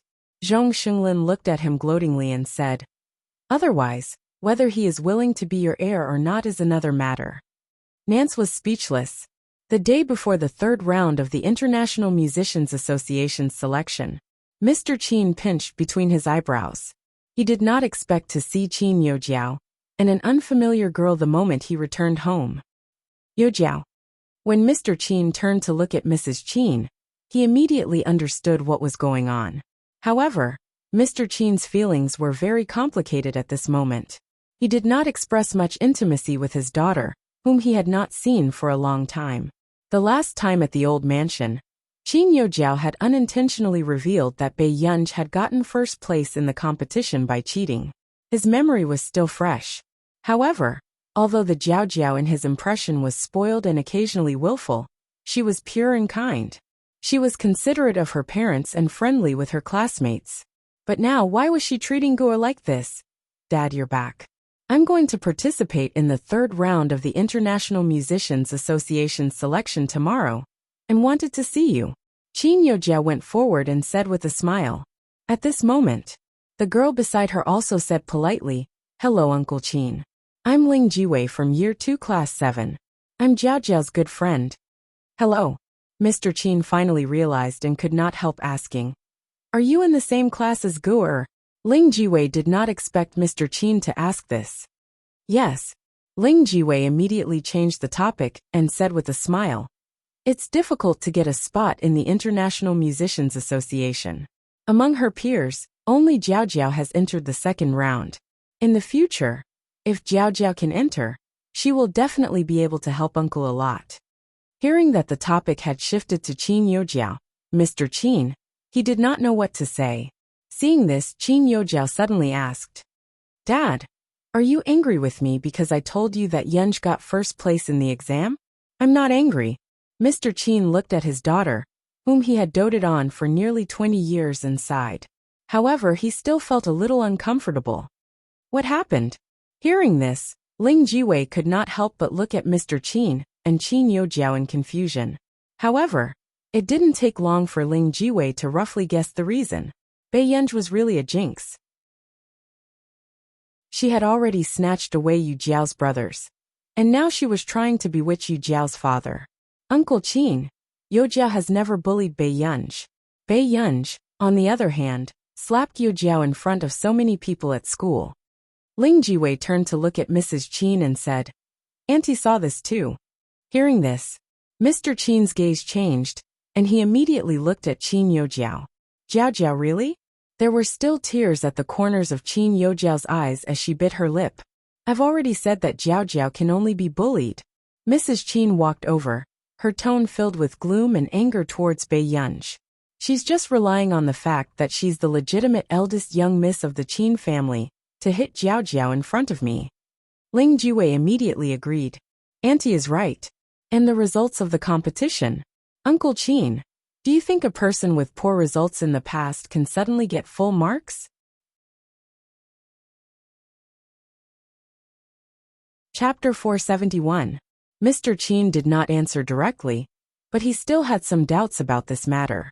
The difficulty of the national competition was obvious. There were first places every year, but how many people could get full marks?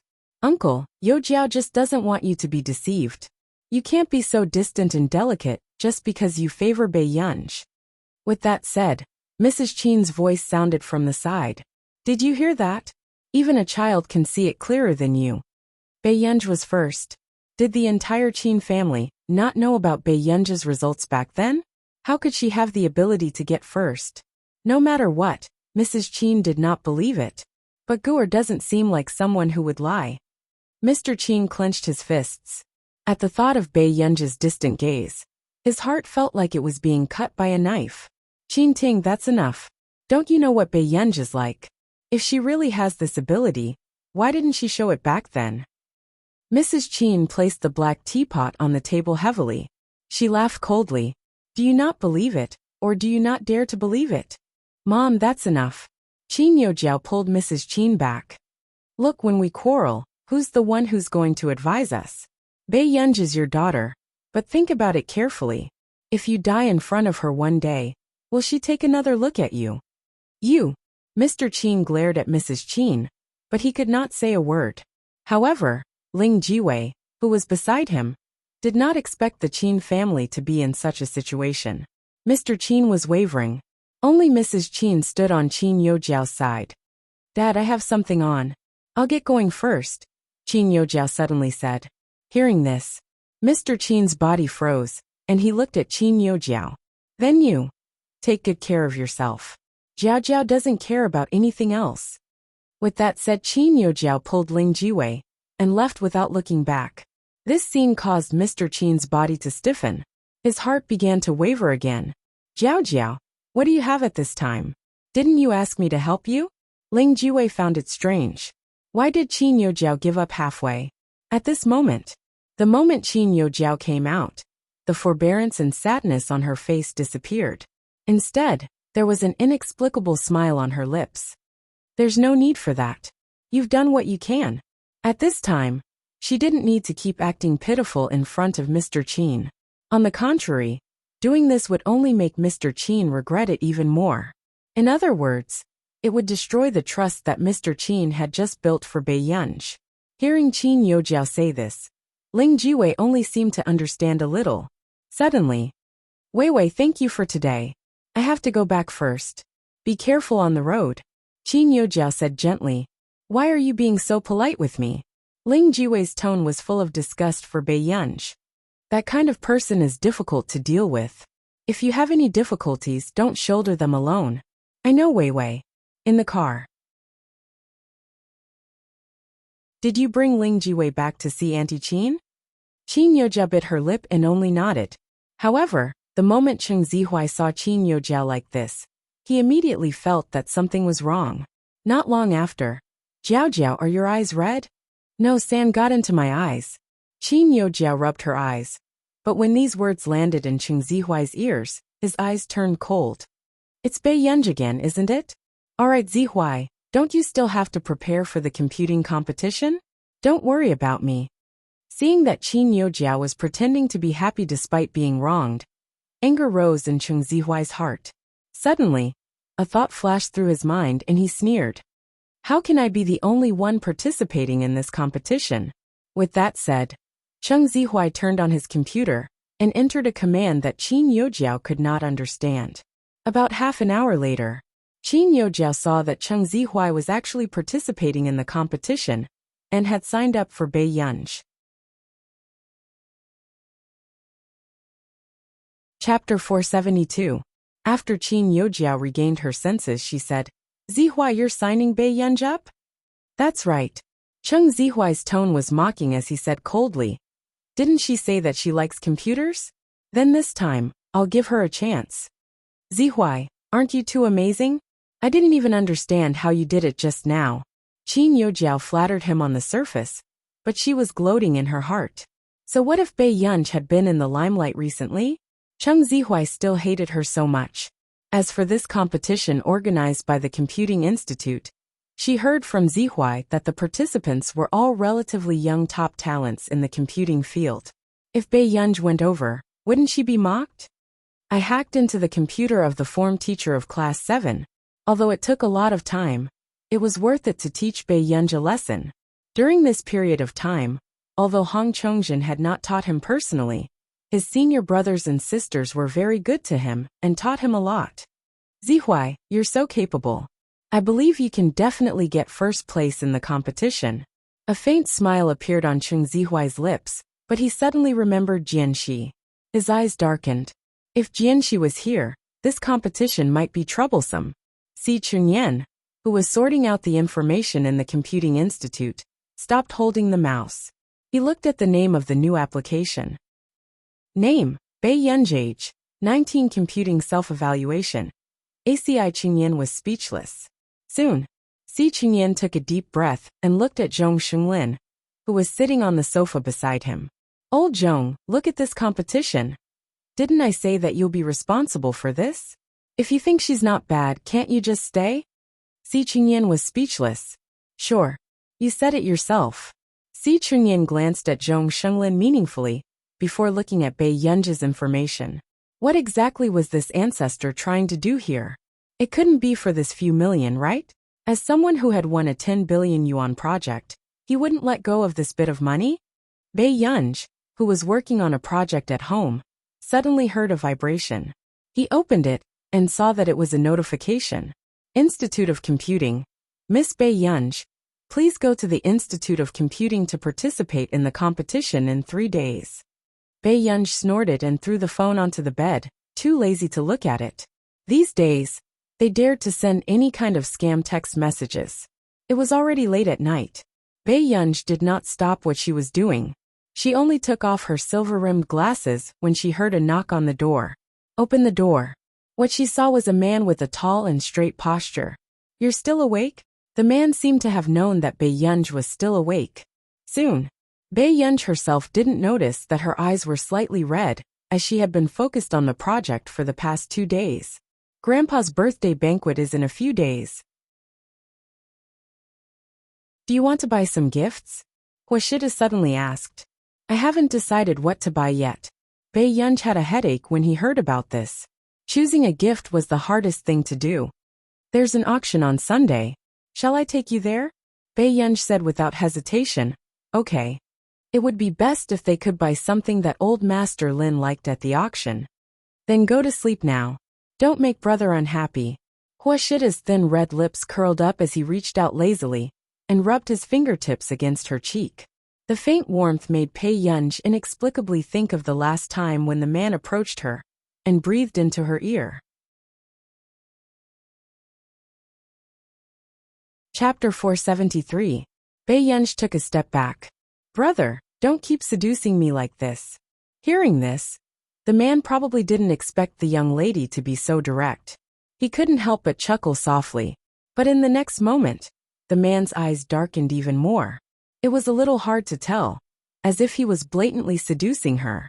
His posture was frivolous. How did I seduce you? Bei Yunj was speechless. Don't you know how you seduced me? Looking at this man's cynical and deliberately teasing look, Bei Yunj smiled and took another step back. In the next second, then he quickly closed the door. Looking at the young lady's angry look, the man's lips curled up lazily. His pair of clear peach blossom eyes were especially seductive. He knocked on the door. His low and magnetic voice was lazy, with a hint of a smile. It was almost imperceptible. Little princess, good night. The next day, it happened to be the 3rd round of the International Musicians Association's selection. Bei Yunj sent a message to the International Musicians Association at the last minute and decided to go over to take a look. Jinding Building. Arn, Yuan is coming over to take a look at the selection. Arrange for someone to go down and pick her up. Jin Jiheng was very excited. He didn't expect Yuan to come to the 3rd round of the selection. Ever since he spoke to Yuan on the phone last time, he had been listening to Yun's songs. As expected of the person that old master, Du was willing to open up 2 more slots to get. She's here. Arn paused. Jin Jiheng didn't notice his nervousness. Yes, I've already told her the address. Get our people to remember to go down and pick her up. Arnie's expression didn't look too good. He tried his best to suppress the panic in his heart. All right. He had taken a lot of benefits from others in charge of the International Musicians Association's recruitment this time, and he had already decided who to give the 2 slots to. But if Yuan suddenly interfered, wouldn't he offend someone if he couldn't handle these matters well? No, he had to think of a way. Arn suddenly got up and walked towards the stairwell that few people came and went. Soon, Bei Yunj arrived at the Jinding Building and didn't see anyone coming to pick her up. She could only wait in the hall. Who knew? Just as Bei Yunj took out her phone, someone suddenly grabbed her arm. Why are you still here? An honest-looking woman sized up Bei Yunj, who was wearing a black baseball cap. She was wearing a black t-shirt inside, a red and white striped shirt outside, and a pair of loose jeans. She looked casual and beautiful, and her languid and flirtatious temperament was extremely prominent. But it wasn't appropriate to dress like this, was it? Come with me. The chubby woman dragged Bae-yunj up to the second floor. Isn't it the 12th floor? Bae-yunj asked after a moment of hesitation. The fat woman chuckled.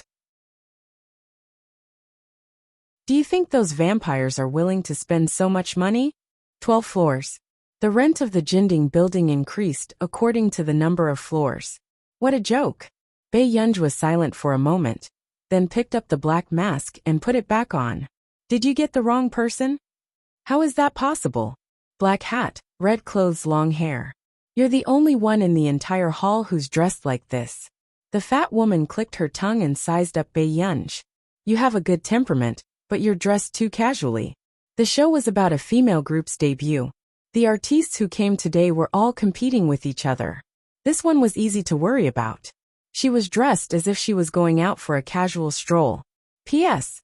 I don't seem to have updated much these few days. After I sort out the outline, I'll see how much I can make up for you all overnight. Pinch.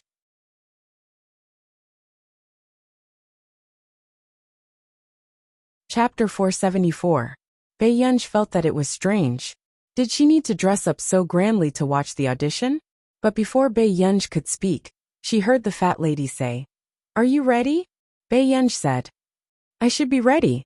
Although she did not know what she needed to prepare for the audition. That's good.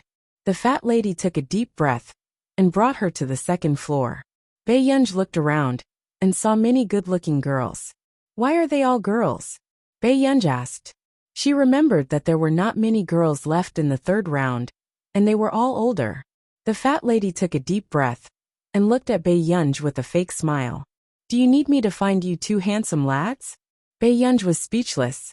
Were all the staff members of the International Musicians Association so unreasonable? And soon, the two of them, who were not on the same page, walked to a door. Go in.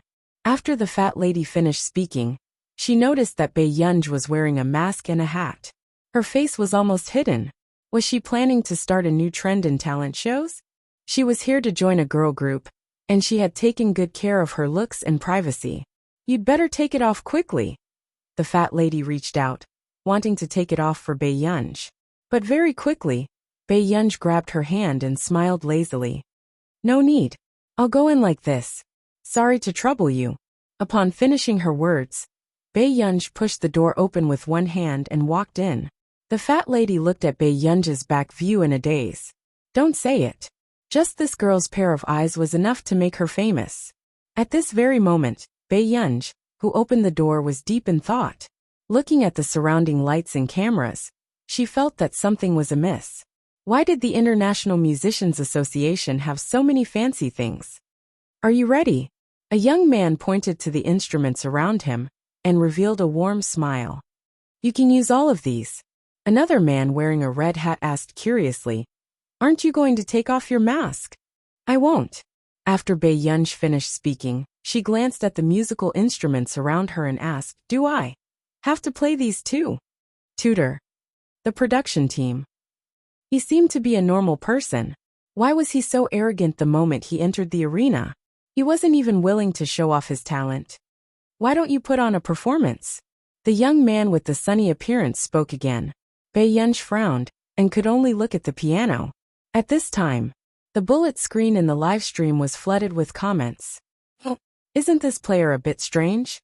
Isn't he too fond of attracting attention? I'm speechless. Is it because her professional skills are too good that she's willing to perform without going on stage? There's actually such a person. I hope our Jojo doesn't choose such a person. She's probably a young lady with a terrible temper. I'm convinced. Can anyone participate in the competition? Look at what she's wearing. She's not even willing to take off her mask. A normal person is acting like a big shot? Don't you think that even if she doesn't take off her mask and hat, this person seems to be very good looking? I don't know about her looks, but her legs are long and straight. She's a famous product. Awesome. Why do I feel that this young lady seems to be unaware of the situation? Let's play the piano then. Bei Yunj frowned and casually strummed the piano keys with her fingertips. Afterward, before the people in the bullet screen could say that Bei Yunj was pretending, the piano suddenly sounded. Chapter 475.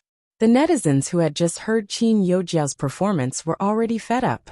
They found it boring when more than 10 contestants came to play. So, just as Bei Yunj was choosing the piano, there were already comments saying that Bei Yunj was overestimating herself. But who would have thought? As soon as this person sat down, her slender and pretty fingers moved across the black and white piano keys. The hands of the netizens holding their phones froze.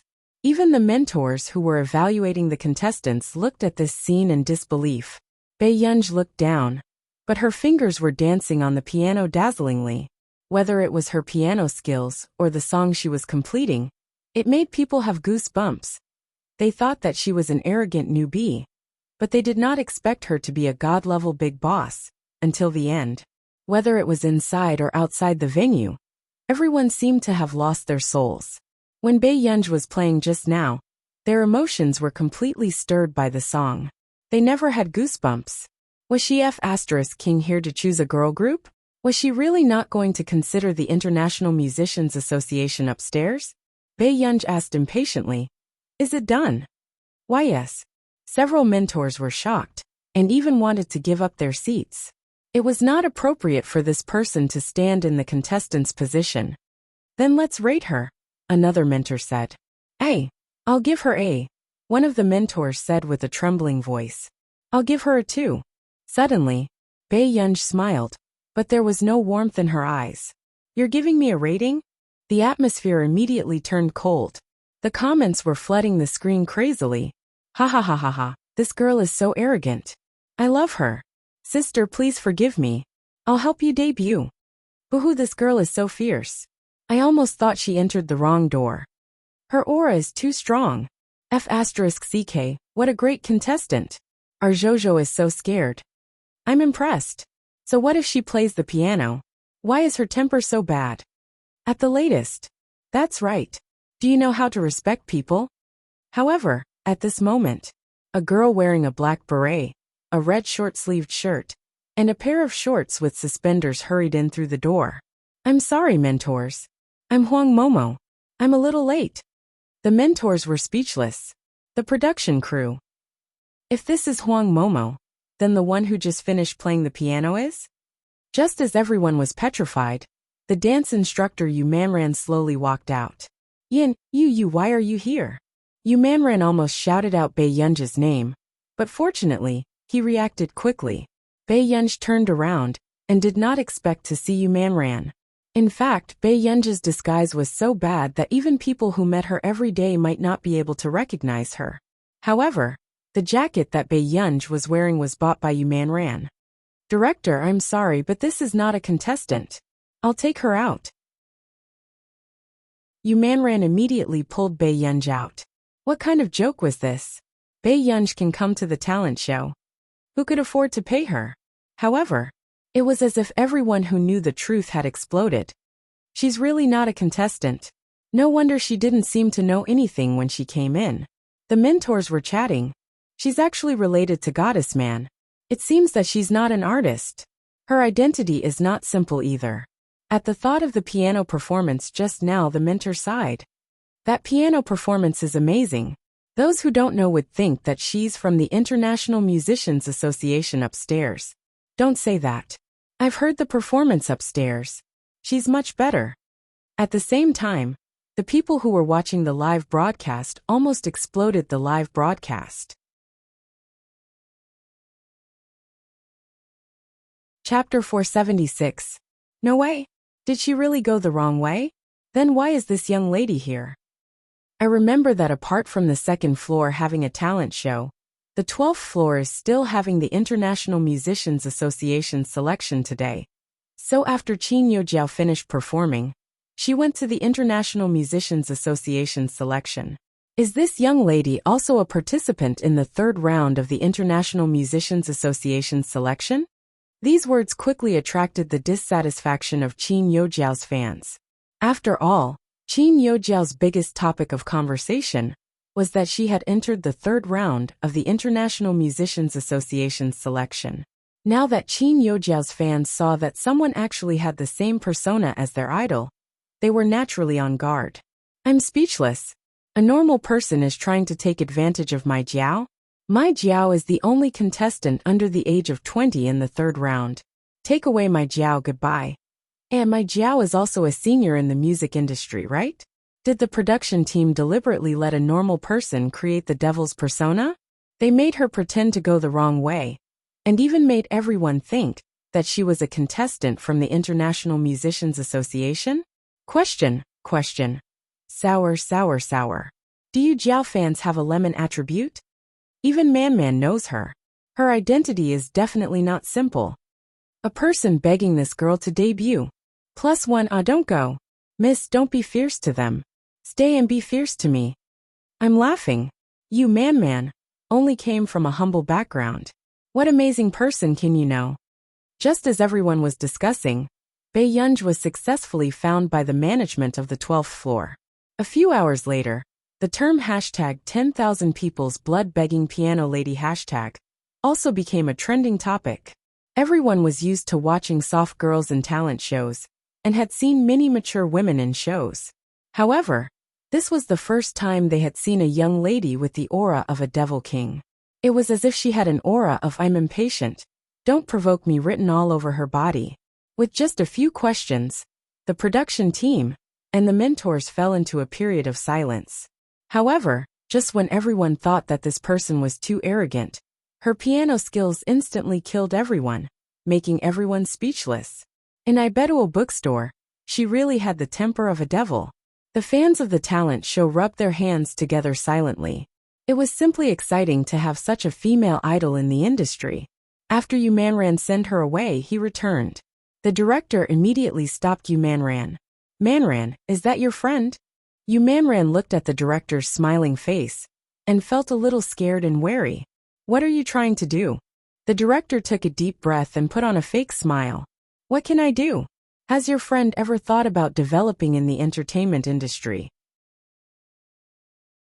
Yu Manran's eyelids twitched. He pursed his lips and said, "My manager has asked as well. If she wanted to develop, she would have come a long time ago." The director thought about it and agreed. Although it was the first time they had met, the director could tell from the way he spoke and behaved in the past 10 minutes that he had a bad temper. "Aya, why don't you let your friend take part in the competition? The remuneration is negotiable."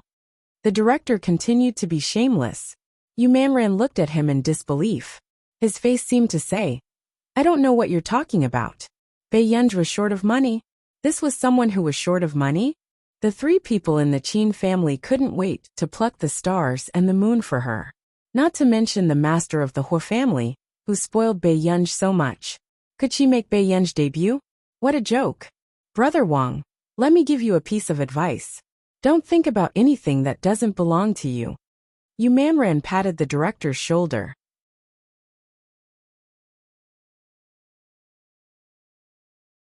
Chapter 477. At this moment, Bei Yunj saw that someone had followed her out to take photos of her secretly. So she went to the clothing store outside the building and changed her clothes before coming in. However, she did not expect to see Qin Yojiao the moment she opened the door. "Why are you here?"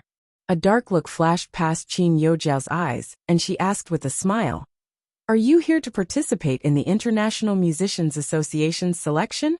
Bei Yunj glanced at her carelessly. "You can say that." Hearing this, Qin Yojiao's expression froze. She did not expect Bei Yunj to really come to participate in the third round of selection. But didn't they say that she was the only one under the age of 20 who passed the second round of selection? Qin Yojiao clenched her fists and smiled. "I didn't expect you to pass the second round too. Then all the best. I hope I can see you in the International Musicians Association too." Hearing this, Bei Yunj only snorted faintly, the smile on her lips faintly discernible. "I hope so." With that said, Bei Yunj entered the elevator, and the staff beside her did not dare to speak. "Teacher Yin, that person just now was. What do you think?" Bei Yunj pressed the elevator button to the 12th floor lazily and asked slowly, I don't know. I didn't hear it. I didn't see it. The staff immediately thought of all kinds of scenes in television dramas, and immediately said. Bae-yunj was speechless. She glanced at the staff and said nothing, until they reached the 12th floor. Come with me. This is. Where did the contestant perform? Bae-yunj asked. Oh, in the hall here. Bae-yunj glanced in the direction he was pointing and nodded. Okay, I'll go over myself. You don't have to bring me. With that said, Bae-yunj turned and left. In the hall, everyone suddenly saw a girl walk in. God of Dance ebook. The girl had her hat pressed down and was wearing a black striped suit. 2 buttons of her white shirt were unbuttoned, and she was wearing leather shorts. Her long legs were dazzling. Bae-yunj sat in the waiting area and glanced at the people in front of her casually. Arn and Jin Ji-hung, who were in front of them, frowned. This was a contestant. Why didn't they have any impression of it? Let's continue, Jin Ji-hung said. Hearing this, Arn did not think too much about it and let the next person perform. After about 6 or 7 people, it was the turn of someone Bae-yunj found very familiar. Old Master Bo. The old man who had dressed casually at the banquet had changed into a well-tailored suit and was playing a violin. A few minutes later, just as Jin Ji-hung was about to speak, he said, Not bad, I'll keep. Have you passed your violin test yet? Arn interrupted and asked. Old Master Bo held the violin and was stunned. No. In his time, he didn't know anything about exams. Later on, when the Bo family started to develop, they rarely touched such things. That's why your violin is so mediocre. It can't even be compared to your piano, Arn said without giving him any face. At this moment, the surrounding people could not help but look at old Master Bo. He was the oldest among the candidates, but he was humiliated in public. Old Master Bo pursed his lips and did not say a word. Arn sneered and crossed his arms. I don't know what ability you have to make Yun choose you. The third round. There was no recording. He could take advantage of the fact that Yun was not here to eliminate this annoying old thing. No one in the hall was willing to stand up for old Master Bo. They all lowered their heads. But suddenly,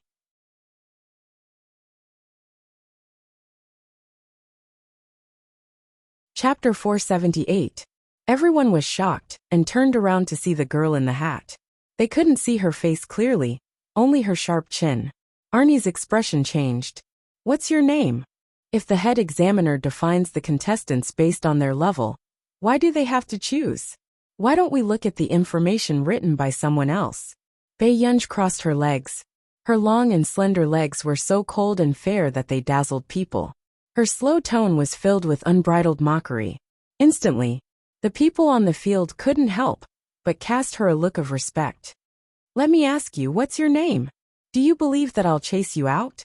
Arn was furious. He slammed the table and stood up. Old Master Bo was also shocked. He instinctively looked at Bae-yunj behind him. He didn't know this girl either. Why was she helping him? Arn, watch your words. Jin Ji-hung frowned. If Bae-yunj saw this, how could he stay in the International Musicians Association peacefully? The contestants have the ability to influence the examiner's thoughts. Arnie's tone was mocking. You don't even know if you can pass, yet you're still worried about others. I think he plays the violin very well. Bae-yunj said unhurriedly as she looked straight at Arn with her beautiful eyes. Arn sneered and retorted with Bae-yunj's words. Then are you planning to demonstrate with the violin? As soon as he finished speaking, he had thought that this girl would restrain herself, but he didn't expect Bae-yunj to really stand up and walk in front of old Master Bo. Can I borrow it? Bae-yunj asked.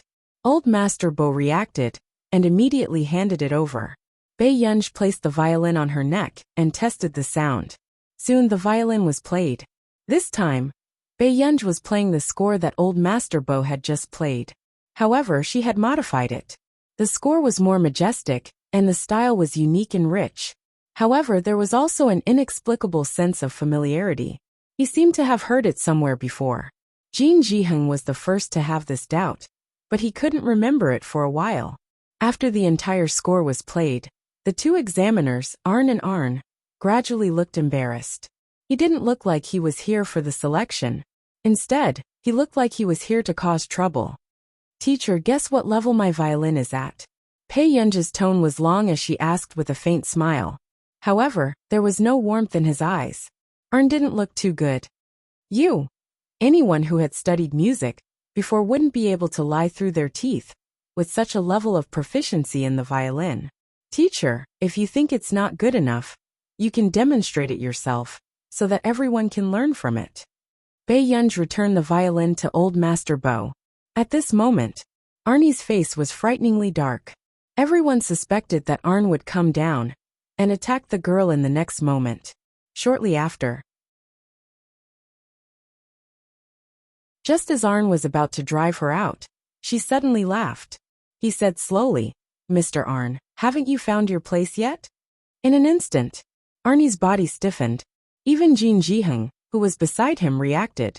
Someone had said something similar to her. Back then, Wei Yuan said the same thing. Just know your position. When the two of them reacted, their pupils constricted, and they looked up at Pei Yun. How was this possible? She was Wei Yuan. They heard Yun's voice and knew that Wei Yuan might be quite young, but wasn't she too young? Why? Before Jin Jiheng could speak, he heard her repeat her answer. I think he plays the violin very well.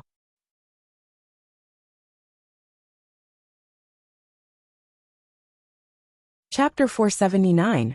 With that said, Pei Yun only curved her eyes and looked at them expressionlessly. Jin Jiheng was the first to react. He looked like a fan indulging his idol and said in a daze, Good, very good. Pei Yun glanced at Arn as if nothing had happened and returned to her seat. All the contestants present were stunned. Even old Master Bo was stunned. Wasn't this young lady a little too wild? She even dared to scold the head examiner like this? The strangest thing was that Mr. Jin Jiheng actually listened to her. Then, even Arn gritted his teeth and sat down as if he had swallowed the humiliation. Everyone. What kind of confusing scene was this? Everyone continue preparing. Next. Jin Jiheng was the first to react. He could tell that Pei Yun did not want to reveal her identity, so he continued with the selection. When everyone saw this scene, they knew that the young lady at the end should be a very powerful big shot. It was very likely that one of the spots in the International Musicians Association would land on her. Everyone's thoughts ran wild as they continued to prepare for the assessment. At the same time, to Pei Yun's surprise, old Master Bo walked in front of her. Miss, thank you. You're welcome. Pei Yun did not want to be recognized, so she did not raise her head and just said casually, Miss, your violin skills are really good. Old Master Bo was a little nervous as he rubbed his hands carefully. Can you teach me? I can pay you. Pei Yun. I'm usually not free. She did not want to take in any more students. 3 of them were more than enough for her. I see. Old Master Bo was a little disappointed. Then he said to her sincerely, You're very good. There will definitely be a spot for you in the International Musicians Association this time. All the best. Pei Yun. Thank you. Prepare well for the last round and fight for a spot. Hearing this, old Master Bo could not help but look at Pei Yun. This young lady's tone sounded as if she was determined to get him into the 4th round. I hope so. Old Master Bo sighed and put on his top hat again. After saying goodbye to Pei Yun, he left the 12th floor. This continued until the end of the 3rd round. Arn originally wanted to ask Pei Yun the reason why she didn't directly reveal her identity. Instead, she deliberately wanted to embarrass him. However, he didn't expect that he wouldn't even see Pei Yun after everything was over. Arn was so angry that he threw everything on the table away. Jin Jiheng furrowed his brows at the sight of this. Du Xiao was also trying to make Wei Yuan happy during this selection. Yun was not willing to come, so they helped to choose her. If Wei Yuan was willing to come, they were just decorations. Wasn't this clear from the start? However, Arn was a decisive person who did everything according to his own ideas. But it was obvious that Wei Yuan was not someone to be trifled with. Moreover, looking at the president's posture, Wei Yuan was very likely to be the next president of the International Musicians Association. Why can't Arn understand this little hint? In a corner, Arn was talking to someone on the phone with an unpleasant expression. Miss, I saw Yuan. She's not easy to deal with at all. Fortunately, Yuan wasn't here when Qin Youjiao was performing. That's good. It's fine as long as Qin Youjiao can pass this time. The mysterious woman smiled. Hearing this, Arn could not help but tell her about what happened this time. However, the woman only smiled. Arn, don't be too anxious. I'll help you get rid of Yuan. P.S. Be good and remember the monthly votes.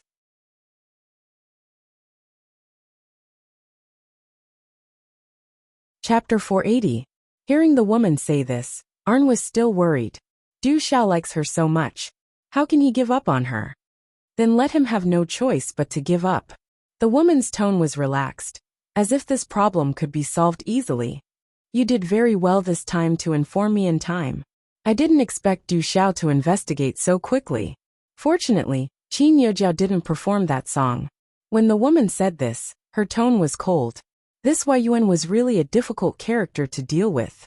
She really had to put in some effort to get rid of her. Otherwise, if such a person entered the top circle of country R, it might cause a lot of trouble for her. When Bei Yunj returned to the Qin family's old mansion, the butler told her that old Master Qin had brought a bunch of tonics and gifts to visit his ward mate. Ward mate? Bei Yunj did not expect old Master Qin's social skills to be so strong. Yes, I think it's a patient in the ward next door. He lost a leg a year ago. When the old master could get out of bed and walk, he ran to the ward next door almost every day. Bei Yunj raised an eyebrow and nodded. Okay, I got it. After chatting, Bei Yunj went upstairs to continue her research project. Until Sunday, Bei Yunj suddenly remembered that Huashidu had said that he would bring her to the auction. At this thought, Bei Yunj finally opened the door and went to the other end of the corridor to knock on the door of a guest room. Soon, the door to the guest room opened. Huashida glanced at the little girl in front of him carelessly and walked in. Come in. Bei Yunj did not hesitate and followed Huashidu in. After all, she had stayed in this guest room before. Brother, when are we going to the auction? Bei Yunj had checked the auction before, and it seemed that the items auctioned were not bad. Hearing this, Huashida turned around and glanced up and down at Bei Yunj, his gaze landing on her straight and slender legs. His eyes were half dark with an inexplicable desire, but his voice was calm and composed. Change your clothes and we can prepare to leave. After Huashida finished speaking, Bei Yunj finally reacted. She had only put on a loose white t-shirt and immediately went back to her room to change.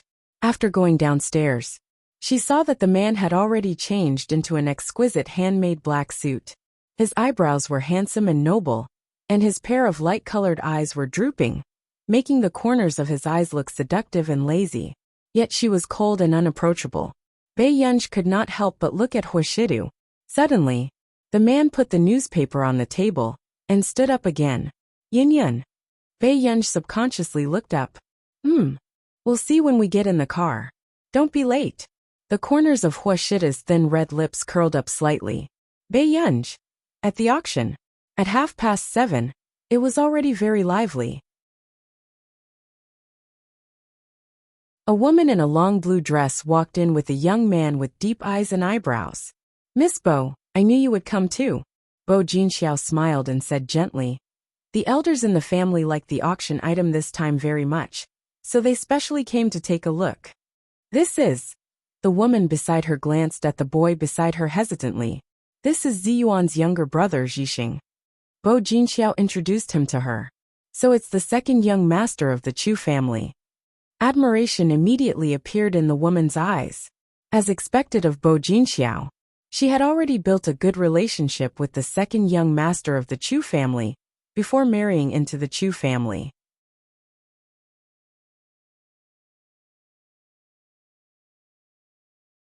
Chapter 481. The woman laughed again and teased. Second young master Chu has lost so much weight that I almost couldn't recognize him. However, the Chu family's genes are indeed top-notch. Second young master's looks aren't any worse than eldest young master's. Okay, Zhixing is thin-skinned. Stop teasing him, Bo Jinxiao said with a smile.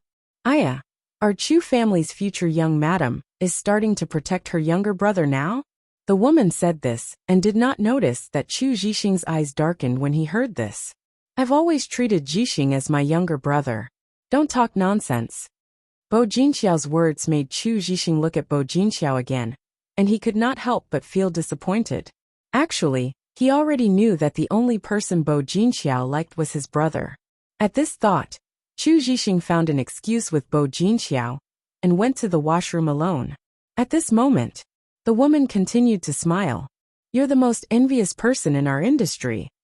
Bo Jinxiao only smirked and sat in the hall, drinking black tea. However, in the next moment, the woman's words made her froze. However, I heard that the person from the Hua family came to the auction. He's in the VIP room on the top floor. Changing the topic, the woman probed. Jinxiao, didn't you like to transition when you were in high school? The desserts at the auction were all made by the masters of our country. They indeed taste very good. Bo Jinxiao interrupted her, and then smiled at her, her tone gentle. In the past, I was still young and ignorant. I didn't know what the difference in status was. After I found out, I didn't dare to take that step even if I had the chance. Hearing this, the woman seemed to have heard something was wrong. You didn't confess to that person back then? The woman asked in surprise. Bo Jinxiao smiled and said nothing. However, the woman had been thinking about Bo Jinxiao's ambiguous words. Suddenly, she blurted out in surprise. Could it be that Master Du actually had a good impression of you back then? Okay, I only have Ziyuan in my heart now. Bo Jinxiao smiled and continued to drink her black tea. However, the woman felt like she had been struck by lightning and could not believe it for a moment. After all, the rumor back then that Bo Jinxiao was infatuated with Hua Shidu and had confessed to him in high school. However, Hua Shidu was an unreachable existence in the eyes of others, so it was understandable for Bo Jinxiao to be rejected. Even then, Bo Jinxiao was the most popular socialite in the industry. However, as the heir of the Hua family, Bo Jinxiao was indeed not qualified to be Hua Shida's fiancé. Therefore, everyone discussed this matter for more than half a year. However, not long after, Bo Jinxiao actually got together with Chu Ziyuan. It really made one sigh. Kuei-chiao, are you talking about? The woman stopped mid-sentence, her heart filled with envy and pity for Bo Jinxiao. So Master Du really had feelings for Bo Jinxiao. What shocked her even more was that Bo Jinxiao had rejected Master Du. If it were anyone else, who would be willing to do that? The woman believed Bo Jinxiao's words. After all, those rumors were definitely not as real as what she had said herself. However, when the woman left, Bo Jinxiao no longer looked as calm as before. Instead, she looked at the exclusive staircase of the VIP room on the top floor from time to time. Her eyes darkened, and she couldn't help but tighten her grip on the spoon. But after a while he let go. Forget it, Hua Shida didn't only treat her that way. It was just that no one could catch his eye.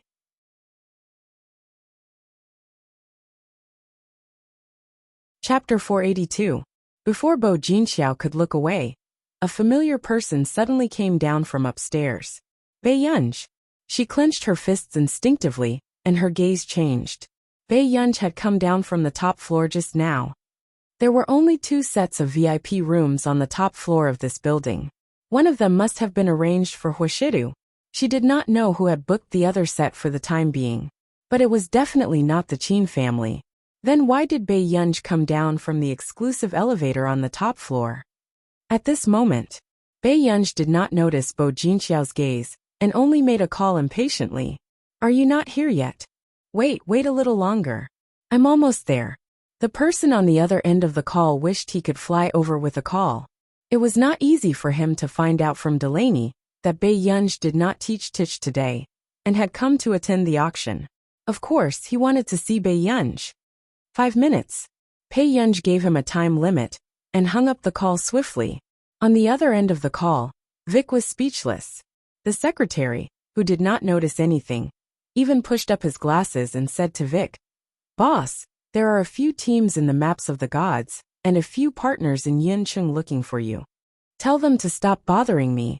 With that said, Vic stood up and leaned close to the driver, shouting hysterically, "What's going on? Can you move the car?" Can you move it a little? How long had this road been stuck for? Why was it so congested?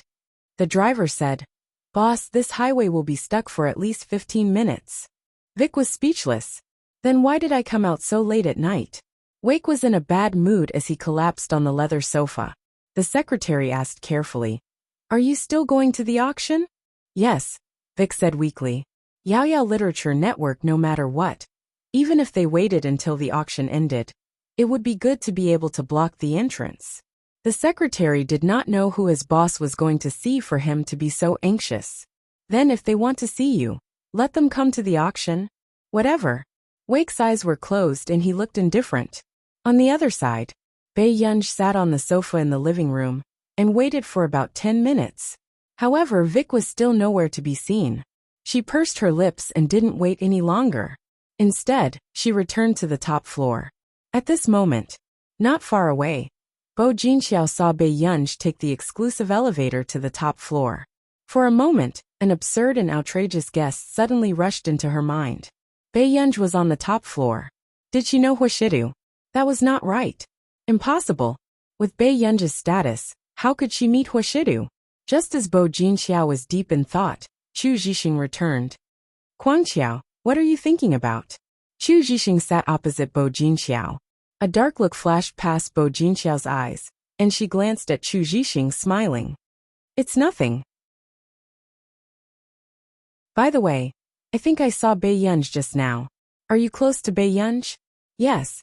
Chu Zhixing poured himself a cup of tea. Suddenly he heard her say, Just now, I think I saw her enter the top floor. But with the Qin family's power, it's not enough for them to know the person on the top floor of the auction, right? Bo Jinxiao was testing him. Under normal circumstances, Chu Zhixing would have told her without thinking. However, to her surprise, Chu Zhixing's hand that was pouring tea stopped and he said,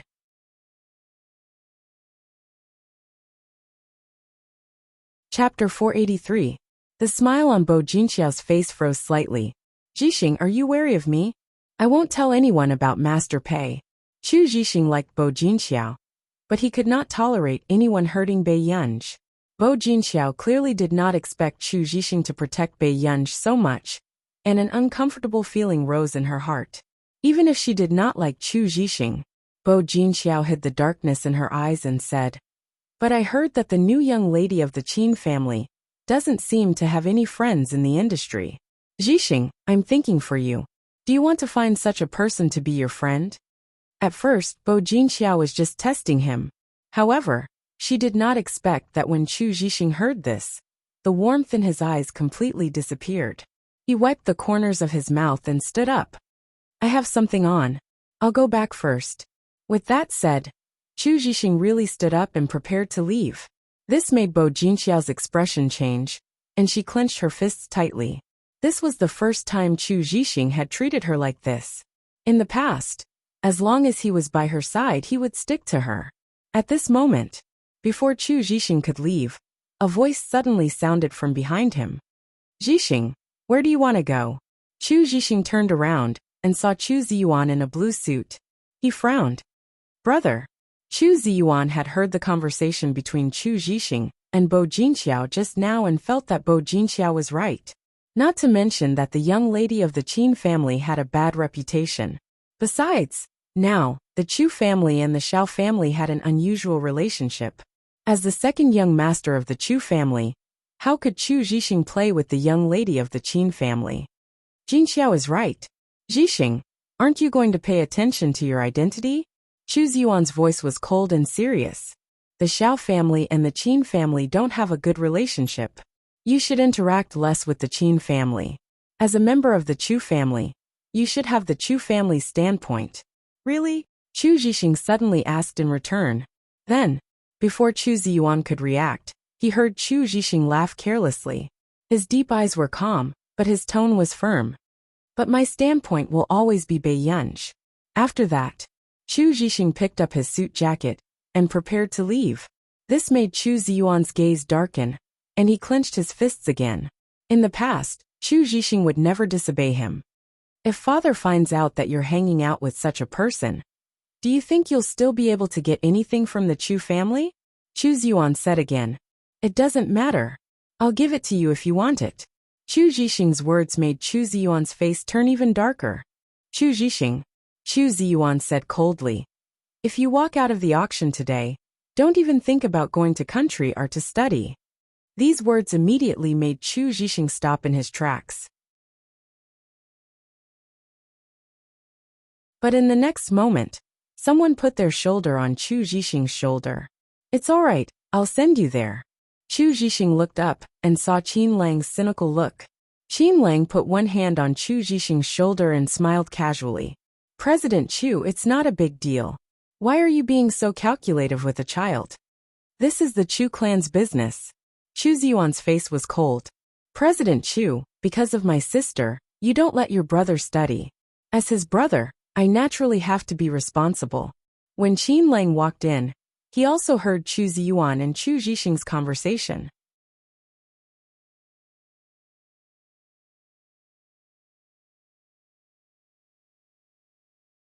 Chapter 484. President Chu, the CEO of EG, is here. Chu Ziyuan's expression changed, and Qin Lang and the team members behind him also looked more serious. It was obvious that their target was the CEO of EG Corporation. EG Corporation was not only involved in the gaming industry, but also in many electronic industries. This time, since the CEO of EG could come to Yincheng personally, everyone naturally thought of ways to make connections. Qin Lang did not even look up. Instead, he pulled Chu Zhixing to sit in a corner. Brother Lang, didn't the boss ask us to talk business? The other three team members looked at each other. You're going to talk? Qin Lang sat lazily on the sofa, scrolling through his moments and drinking a glass of juice with a straw. The team members shut up. Captain Qin, aren't you afraid that the boss will go crazy if you go against him? Suddenly, Chu Zhixing, who was beside him, glanced at the background of Qin Lang's moments. Your background? Isn't it nice? I took it secretly last time. Qin Lang smiled lazily. There's no need to be too restrained. You can call me third brother like Go-er. Chu Zhixing nodded and looked away from the background picture. But he did not say anything. Given Master Pei's temper, if she knew that her photo had been placed in the background of his moments, something was going to happen. However, this photo was rather blurry. One could only vaguely see Bei Yunji's bright eyes and the cold light in her eyes. Probably only those who had seen Bei Yunji before would be able to recognize her. After a while, Chu Zhixing saw Chu Ziyuan standing with an unfamiliar boy. Qin Lang recognized that person. It was Xiaoji. Thank you for the news, young Master Xiao. Otherwise, I wouldn't have known that the CEO of EG Corporation is coming to the auction. Xiaoji laughed nonchalantly. I don't know why the CEO of EG would come here on a whim. Anyway, our Chu and Xiao families are in a cooperative relationship. Naturally, we hope for a win-win situation. Chu Ziyuan smiled. At this moment, everyone also noticed that some big shots that were rarely seen were gathered in the hall. Even the eldest young master of the Chu family had appeared. But soon, everyone's doubts were resolved. At the door, a foreign man in a black trench coat walked in hurriedly while talking on the phone, followed by two assistants. It's Mr. Vic, everyone exclaimed. Many people recognized that this was the founder of EG Corporation, Vic. In the past few years, EG Corporation had been evaluated as the company with the most potential in our nation. It had also maintained deep cooperation with Delaney Corporation. He was also one of the key partners in the country, hoping to expand the overseas market in country R. It was no wonder why there were so many important figures here. As expected, the people from the Chu family and the Xiao family were the first to step forward. However, Wei! Before Chu Ziyuan could speak, Vic suddenly reached out his hand and gestured for him to stay away. Don't tell me you blacklisted me? Why can't I get through? Wake wasn't in the mood to pay attention to others. As for the two assistants behind him, they were already used to it. Every month, the boss would always have a few days.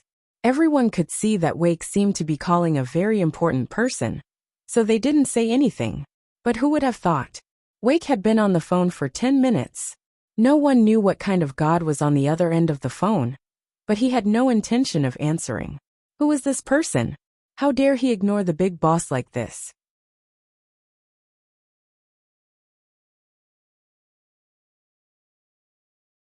Chapter 485. 10 minutes passed again. The auction had started. Vic, who still did not get through, was speechless. Very good. As expected of someone who was cold and heartless. Soon, Vic called his cousin Delaney for help. But he didn't expect that he would only be insulted by his cousin's intelligence. This world was too hypocritical. Vic cursed, and went straight to the nearest sofa to sit down. Qin Lang, who was beside him, felt someone sitting beside him, and leaned to the side in disdain. Vic was speechless. Qin Lang's team members were speechless. Brother Lang, are you really not afraid that the maps of the gods will ban us? Vic took a deep breath and glanced at Chu Yuan and the rest in front of him. His tone was cold. What's the matter? The assistant beside him could not help but look at Vic. He really did not need to learn how to change his expression. I'm the CEO of the Chu Group, Chu Yuan. I'm the captain of the Camo team, Xiaoji. I'm also the heir of the Xiao family. Why are you looking for me? Vic took off his windbreaker and did not even look up. It was obvious that he was not interested in them. This made Chu Yuan and Xiaoji fall into an awkward silence. Suddenly, Bo Jinxiao laughed. I heard that Mr. Vic's Maps of the Gods was designed in high school. My teacher Shirley likes you very much. Shirley? Your teacher is my high school classmate? Vic looked up and asked. Yes, Miss Shirley often talks to me about you, said March. Hearing that it was an acquaintance's name, the alienation and coldness in Vic's eyes dissipated. The people around them could not help but be envious. Even though Miss Bo Jinxiao had gone overseas, her connections were only better. It seemed like Bo Jinxiao's return this time would be the time for her to suppress the entire industry. Soon, Bo Jinxiao said casually, I heard that the Qin family and EG only signed a project for a year? Yes, because there's a new project. Vic did not intend to tell the public too much about this, so he only brushed it off. Hearing this, Bo Jinxiao laughed and her slender fingers gently tucked her hair behind her ear. That's a pity. I heard that the Qin family has been in contact with other projects recently. Perhaps EG is not their first choice. At this moment, Qin Lang and Chu Zhixing's expressions changed, and they looked up at Bo Jinxiao. But now, only Bo Jinxiao could speak in front of Vic. Thinking of this, Qin Lang and the other man could not help but look at Vic. True enough. Vic's face darkened, and the spoon he was using to insert the cake paused for a moment. He didn't look too happy. Vic sneered and asked, whose project is the Qin family's first choice? She actually dared to snatch his job. I'm not sure either. I only know that the Qin family's thoughts don't seem to be on EG's project. With that said, Qin Lang scoffed. Why? Miss Bo has just returned, and you already know so much about the Qin family? You must be joking. I've only heard about it. With that said, Bo Jinxiao turned to look at Chu Yuan and Xiaoji, revealing a gentle smile before she turned to look at Vic. Actually, the Chu family and the Xiao family are good candidates for cooperation. If EG has any more cooperation, you can consider the Chu family and the Xiao family. These words made Chu Yuan and Xiaoji admire Bo Jinxiao a little, and their impression of her improved greatly.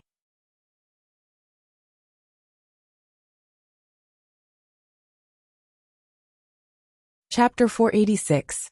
Let's talk about it later. Vic looked listless. He only hoped that the Qin family could give him some face. Even if the focus of the project was not on him, at least establish a long-term friendship. Otherwise, would they still remember him? At this moment, Qin Lang's eyes darkened.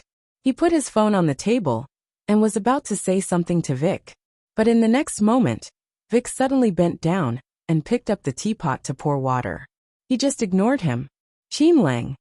Then, just as Qin Lang was about to discuss the Qin family with Vic again, his phone vibrated and lit up, and the teapot in Vic's hand suddenly shook for no reason. It spilled directly on the coffee table.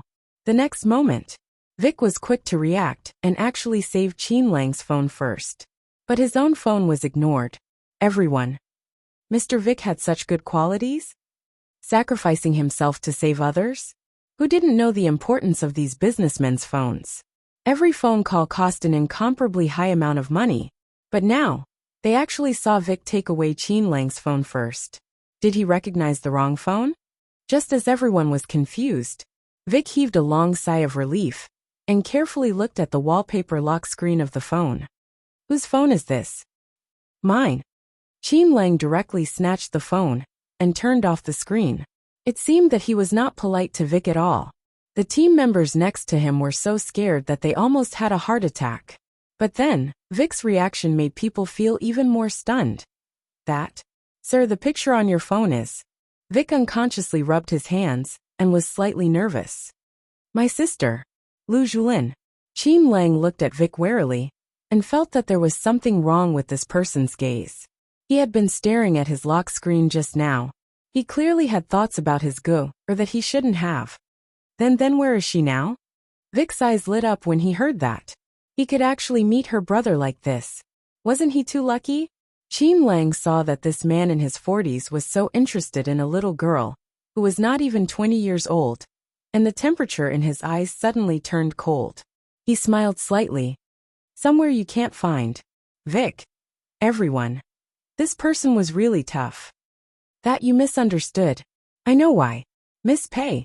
So I want to meet her. After Vic finished speaking, he looked at Qin Lang with sincerity. Can you introduce me? However, when everyone heard this, their bodies trembled. Does Mr. Vic know Beiyang? How is this possible? Isn't this Mr. Vic's first time in Yunqing? At this moment, Bo Jinxiao's face turned green, and her mind was in a mess. She did not expect Beiyang to have the ability to connect with the president of EG Corporation. Qin Lang saw that Vic didn't seem to be lustful either, so he asked slowly, You're Guer's friend? How did you know each other? When Vic heard this, he smiled a little embarrassedly. Not yet. Miss Pei and I sort of met online. Qin Lang? Question mark. Everyone? Question mark. No matter how he listened to it, it sounded like Vic was trying to seduce Beiyang. Guer should be doing her homework at home. Wake immediately shook his head. Miss Pei is at the auction. I came for Miss Pei. Mr. Qin, can you do me a favor? He added aggrievedly. I came more than 10 minutes late. Miss Pei seems to be angry.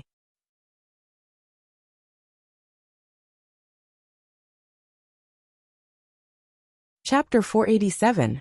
At this moment, everyone seemed to have been struck by lightning, their eyes filled with shock. What did he mean? Mr. Vic had come today to look for Beiyang? Was he crazy? You mean, you came here today to look for Ge? Qin Lang asked the question that everyone wanted to know as well. Yes. Wake sighed, his tone gloomy. Hearing this, Xiao Ji, who had been looking smug just now, had an ugly expression. Chu Ziyuan and Bo Jinxiao's smiles gradually disappeared. Vic said, You're the Qin families. My name is Qin Lang. I'm Guer's third brother, Qin Lang said. Vic's eyes lit up, and he was slightly excited. Third brother, hello third brother. Qin Lang looked at this man who was older than him, and resisted the urge to hit him. Just call me Qin Lang. Anything is fine. Vic smiled and remembered Bo Jinxiao's words just now. He hurriedly said, By the way, there's something I want to know. Who is the Qin Corporation's first choice to work with? I don't mean anything else. I just think that our EG isn't bad either. Don't you think so? Bo Jinxiao's face was about to turn into a color palette. It turned red and green. Who would have thought that Mr. Vic would actually lower himself so much just to cooperate with the Qin family? But the Qin family was clearly not one of the top families in Yuncheng. My brother, Qin Luyan, is in charge of the corporation. Why don't you make an appointment with him? Vic nodded profusely. Okay. Then, he could not help but be curious. Then, when does Miss Pei plan to work in the company? Guer. Qin Lang was stunned for a moment before he said, My Guer doesn't know much about business. My brother probably won't arrange for her to work in the company. With the three of them around, why would Guer still work? It was fine as long as she was healthy and happy every day. This was also the only request the three members of the Qin family had for Beiyang. However, hearing this, Vic's eyes became complicated and filled with disbelief. Did she not know about business? As a genius capitalist who was known as a once-in-a-century genius, Delaney had been sucked dry by Beiyang so many times. How could she not understand? Looking around, who else in our nation could suck the blood of the Dreamy Eye? At this moment, Vic looked at Qin Lang suspiciously with a look that said, "Don't tell me your Qin family is a liar who pretends to be a pig to eat the tiger." Qin Lang didn't pay attention to Vic's expression. Instead, he called Bei Yunj. But in the end, he couldn't get through either. "I didn't get through." Qin Lang's eyes darkened as he replied honestly. He also knew that Go-er's relationship with him was still very distant. Even Qin Luyan and Qin Yu were no exception. Sometimes it was just to give face to the old man. On the top floor, Assistant Sung glanced at the person by the coffee table, and then at Huashidu, who was sitting on the sofa. Not long after,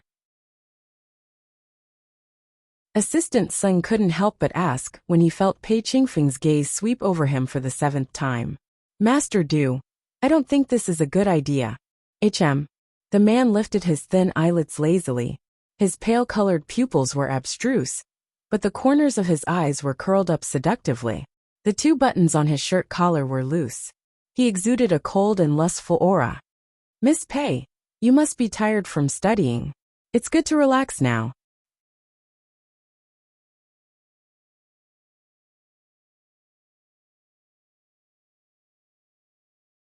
Chapter 488. The man's well-defined hand tidied the black hair on the side of Bei Yunj's cheek. "Union doesn't like to study?" Bei Yunj said. "I like it." With that said, Bei Yunj glanced at Assistant Sung slowly with a cold gaze. Because these exercise books were brought over by Assistant Sung, they were also bought by Assistant Sung. Huashidu saw that Bei Yunj was doing it slowly and asked again, "You don't know these questions?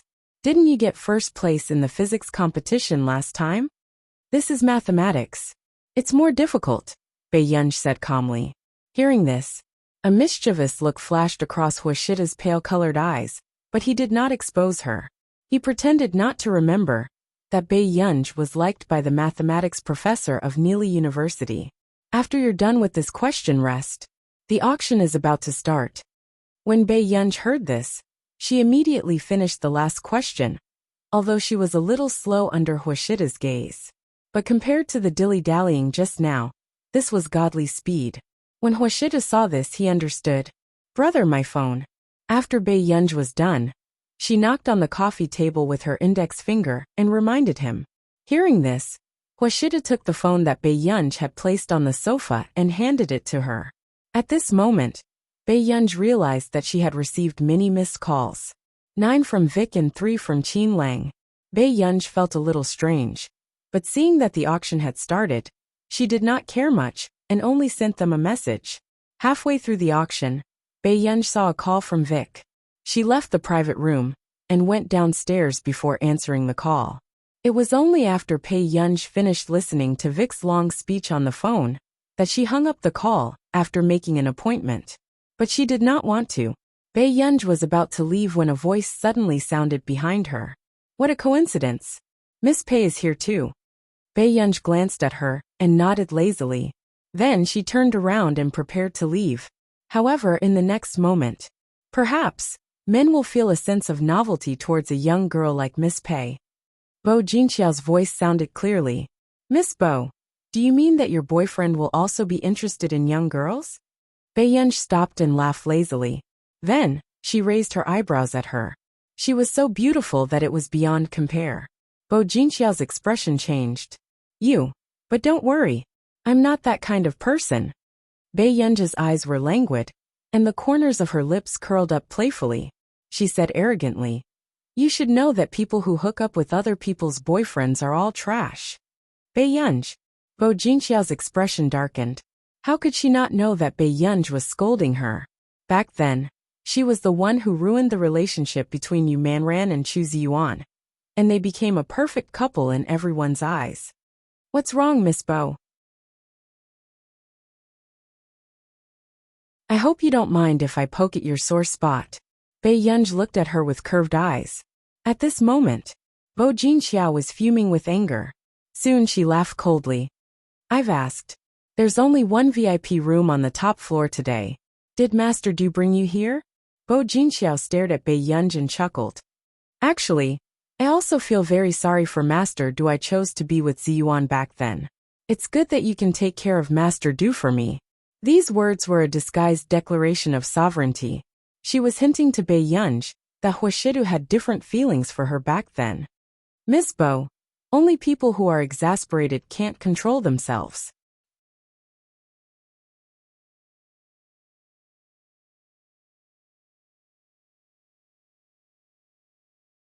Chapter 489.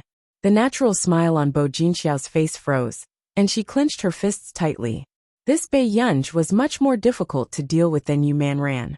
Really? But Miss Pei, do you really think you're that special? Bo Jinxiao asked with a soft smile. Bei Yunj looked at her for a while, and the smile on his lips suddenly deepened. Miss Bo won't know how special I am, but soon, Miss Bo will know how special you are. With that said, at first, Bo Jinxiao did not realize what was going on. But suddenly, Yunyan. Bo Jinxiao froze. Of course, she knew whose voice it was. At this moment, Bei Yunj looked up and stared at a man who was too attractive. Huashida walked over and reached out lazily to pinch Bei Yunj's cheek. Master Du, this person seems to be your old acquaintance, Bei Yunj said with a smile. In Huashida's opinion, this child was heartless. It was impossible for his appearance not to be attractive. Why are you staring at me like that? However, hearing Bei Yunj's words just now, Bo Jinxiao felt embarrassed and had to say, Master Du, long time no see. Bo Jinxiao kept staring at Huashidu. Bei Yunj, who was beside her, held Huashida's hand and stroked the man's palm with his fingertips. Hearing this, Huashidu furrowed his eyebrows unconsciously and looked up at Bo Jinxiao calmly. Such close contact and eye contact made Bo Jinxiao freeze, and she was at a loss. Seeing this, Bo Jinxiao felt a stab in her heart. It was her first time seeing Huashidu indulge someone like this. At this moment, the man looked down, his thin red lips curled up, and he scratched Bei Yunj's chin to comfort her. Stop it, it's itchy. At this moment, it was only then that Huashidu remembered that there was someone else. He looked up and said slowly, You are? Vic happened to call her at the same time. Bei Yunj also let go of Huashida's hand and went to the side to answer the call. Only Bo Jinxiao and Bo Jinxiao were left on the court. I am. Actually, who you are doesn't mean anything to me. These words made Bo Jinxiao's face flushed red, and she clenched her fists subconsciously. Who would be willing to let the man she had admired not remembered her name? I'm sorry, your liking me is nothing. A few years had passed, but the man had not changed much. He had only become more outstanding. He was still in existence that she could not reach. Huashida lazily took out a cigarette from the cigarette box, his tone nonchalant. She remembered how Huashida's words. She remembered how Huashidu had rejected her. Huashida lit the cigarette at his fingertips and avoided her, sitting at the side. He leaned against the sofa loosely. Even the way he smoked looked very romantic, light and lazy. However, it was obvious that he was waiting for Bei Yunj. However, another woman had appeared by his side. Bo Jinxiao gritted her teeth. An emotion called jealousy became stronger and filled her mind. Bo Jinxiao bit her lip and walked in front of him again. When she saw Bei Yunj looking over from the corner of her eye, she sat opposite Huashidu and smiled shyly. However, she did not see the emotions in the man's eyes turn colder. Master Du, Miss Pei seems to be very good at socializing.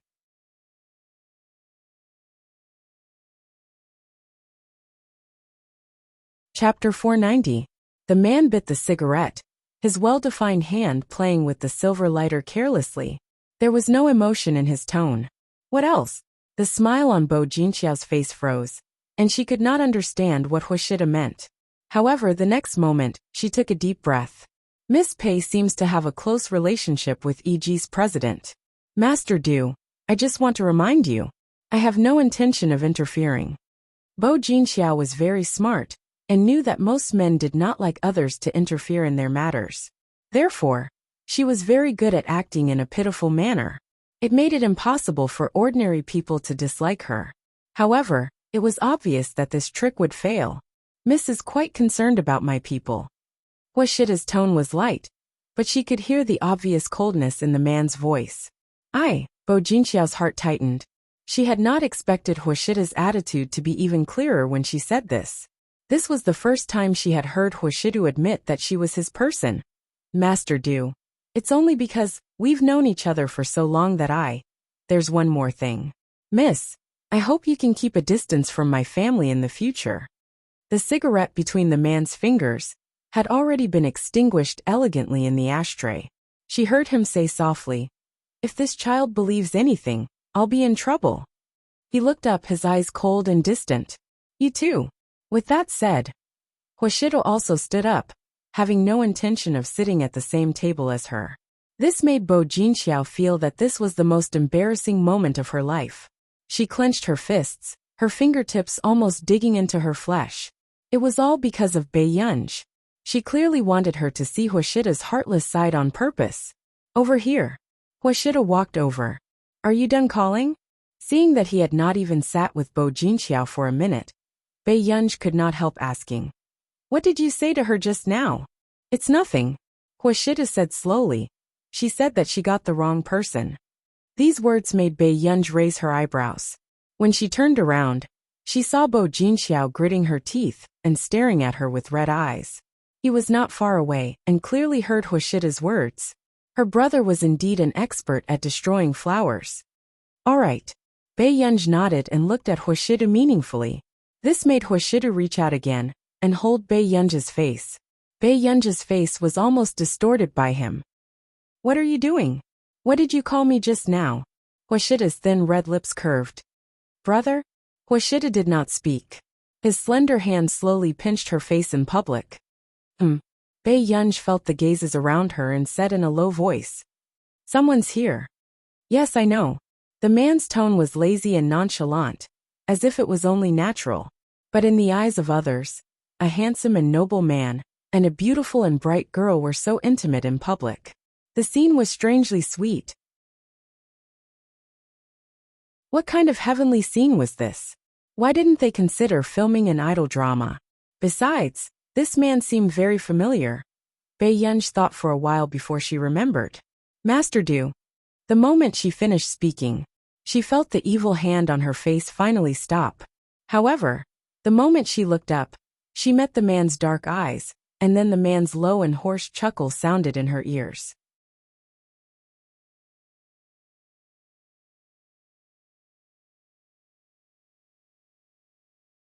Chapter 491.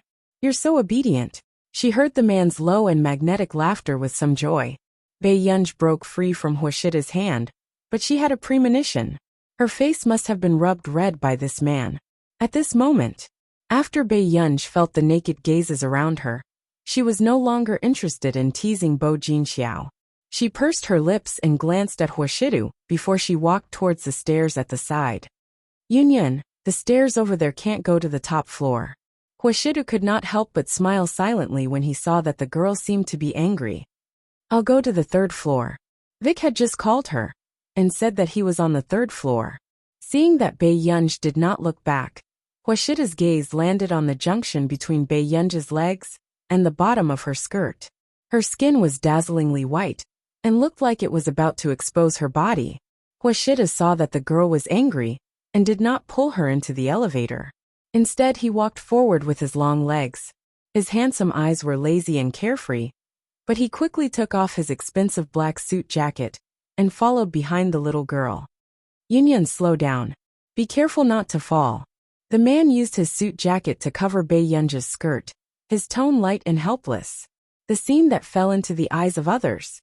It was the girl in front throwing a tantrum without looking back, while the handsome man behind her was holding a black suit jacket to cover her skirt. This action was extremely possessive. "Ah, look over there. Her boyfriend is bursting with power." The girl beside her could not suppress her excitement and screamed, "Isn't he doting on her too much? Did you see that young man? He's so handsome, he's a walking hormone. I announced that I'm gone, I'm gone, I'm gone." The envious voices around did not affect Bo Jinxiao's expression at all. She clenched her fists tightly as her heart ached from being stabbed. Search. At first, she thought that Hoshida did not like anyone, so she did not take Hoshida's indifference to heart. But now, she actually saw another side of Hoshida because of a woman. She thought that after Hoshida finished chatting with her, Bei Yunj would come over to declare her sovereignty. But looking at this scene, It had always been men who were blatantly declaring their sovereignty. Bo Jinxiao almost felt that her face was swollen this time. Third floor. Bei Yunj glanced at Huoshidu, who was putting on his suit jacket. She did not know when Huoshidu had taken it off.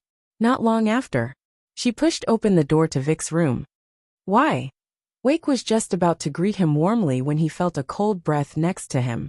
When he glanced over and saw the face of the man beside him, he was completely stunned. It's you? When Bei Yunj heard this, she looked at Huoshidu. You know each other? Huoshidu's eyes darkened as he glanced at Vic. He had no impression of Vic at all, but he probably knew why Vic knew him. Yes, a few years ago. I was in Fernan. Wake was interrupted before he could even finish reciting a name. Yunyan. Sung Su just asked you which auction items you like. He'll get someone to send them back later. Okay. Hearing this, Bei Yunj called Sung Su.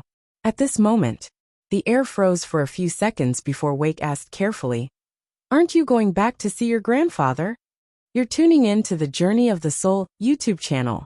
Don't forget to subscribe and join us on this journey to catch the most captivating stories.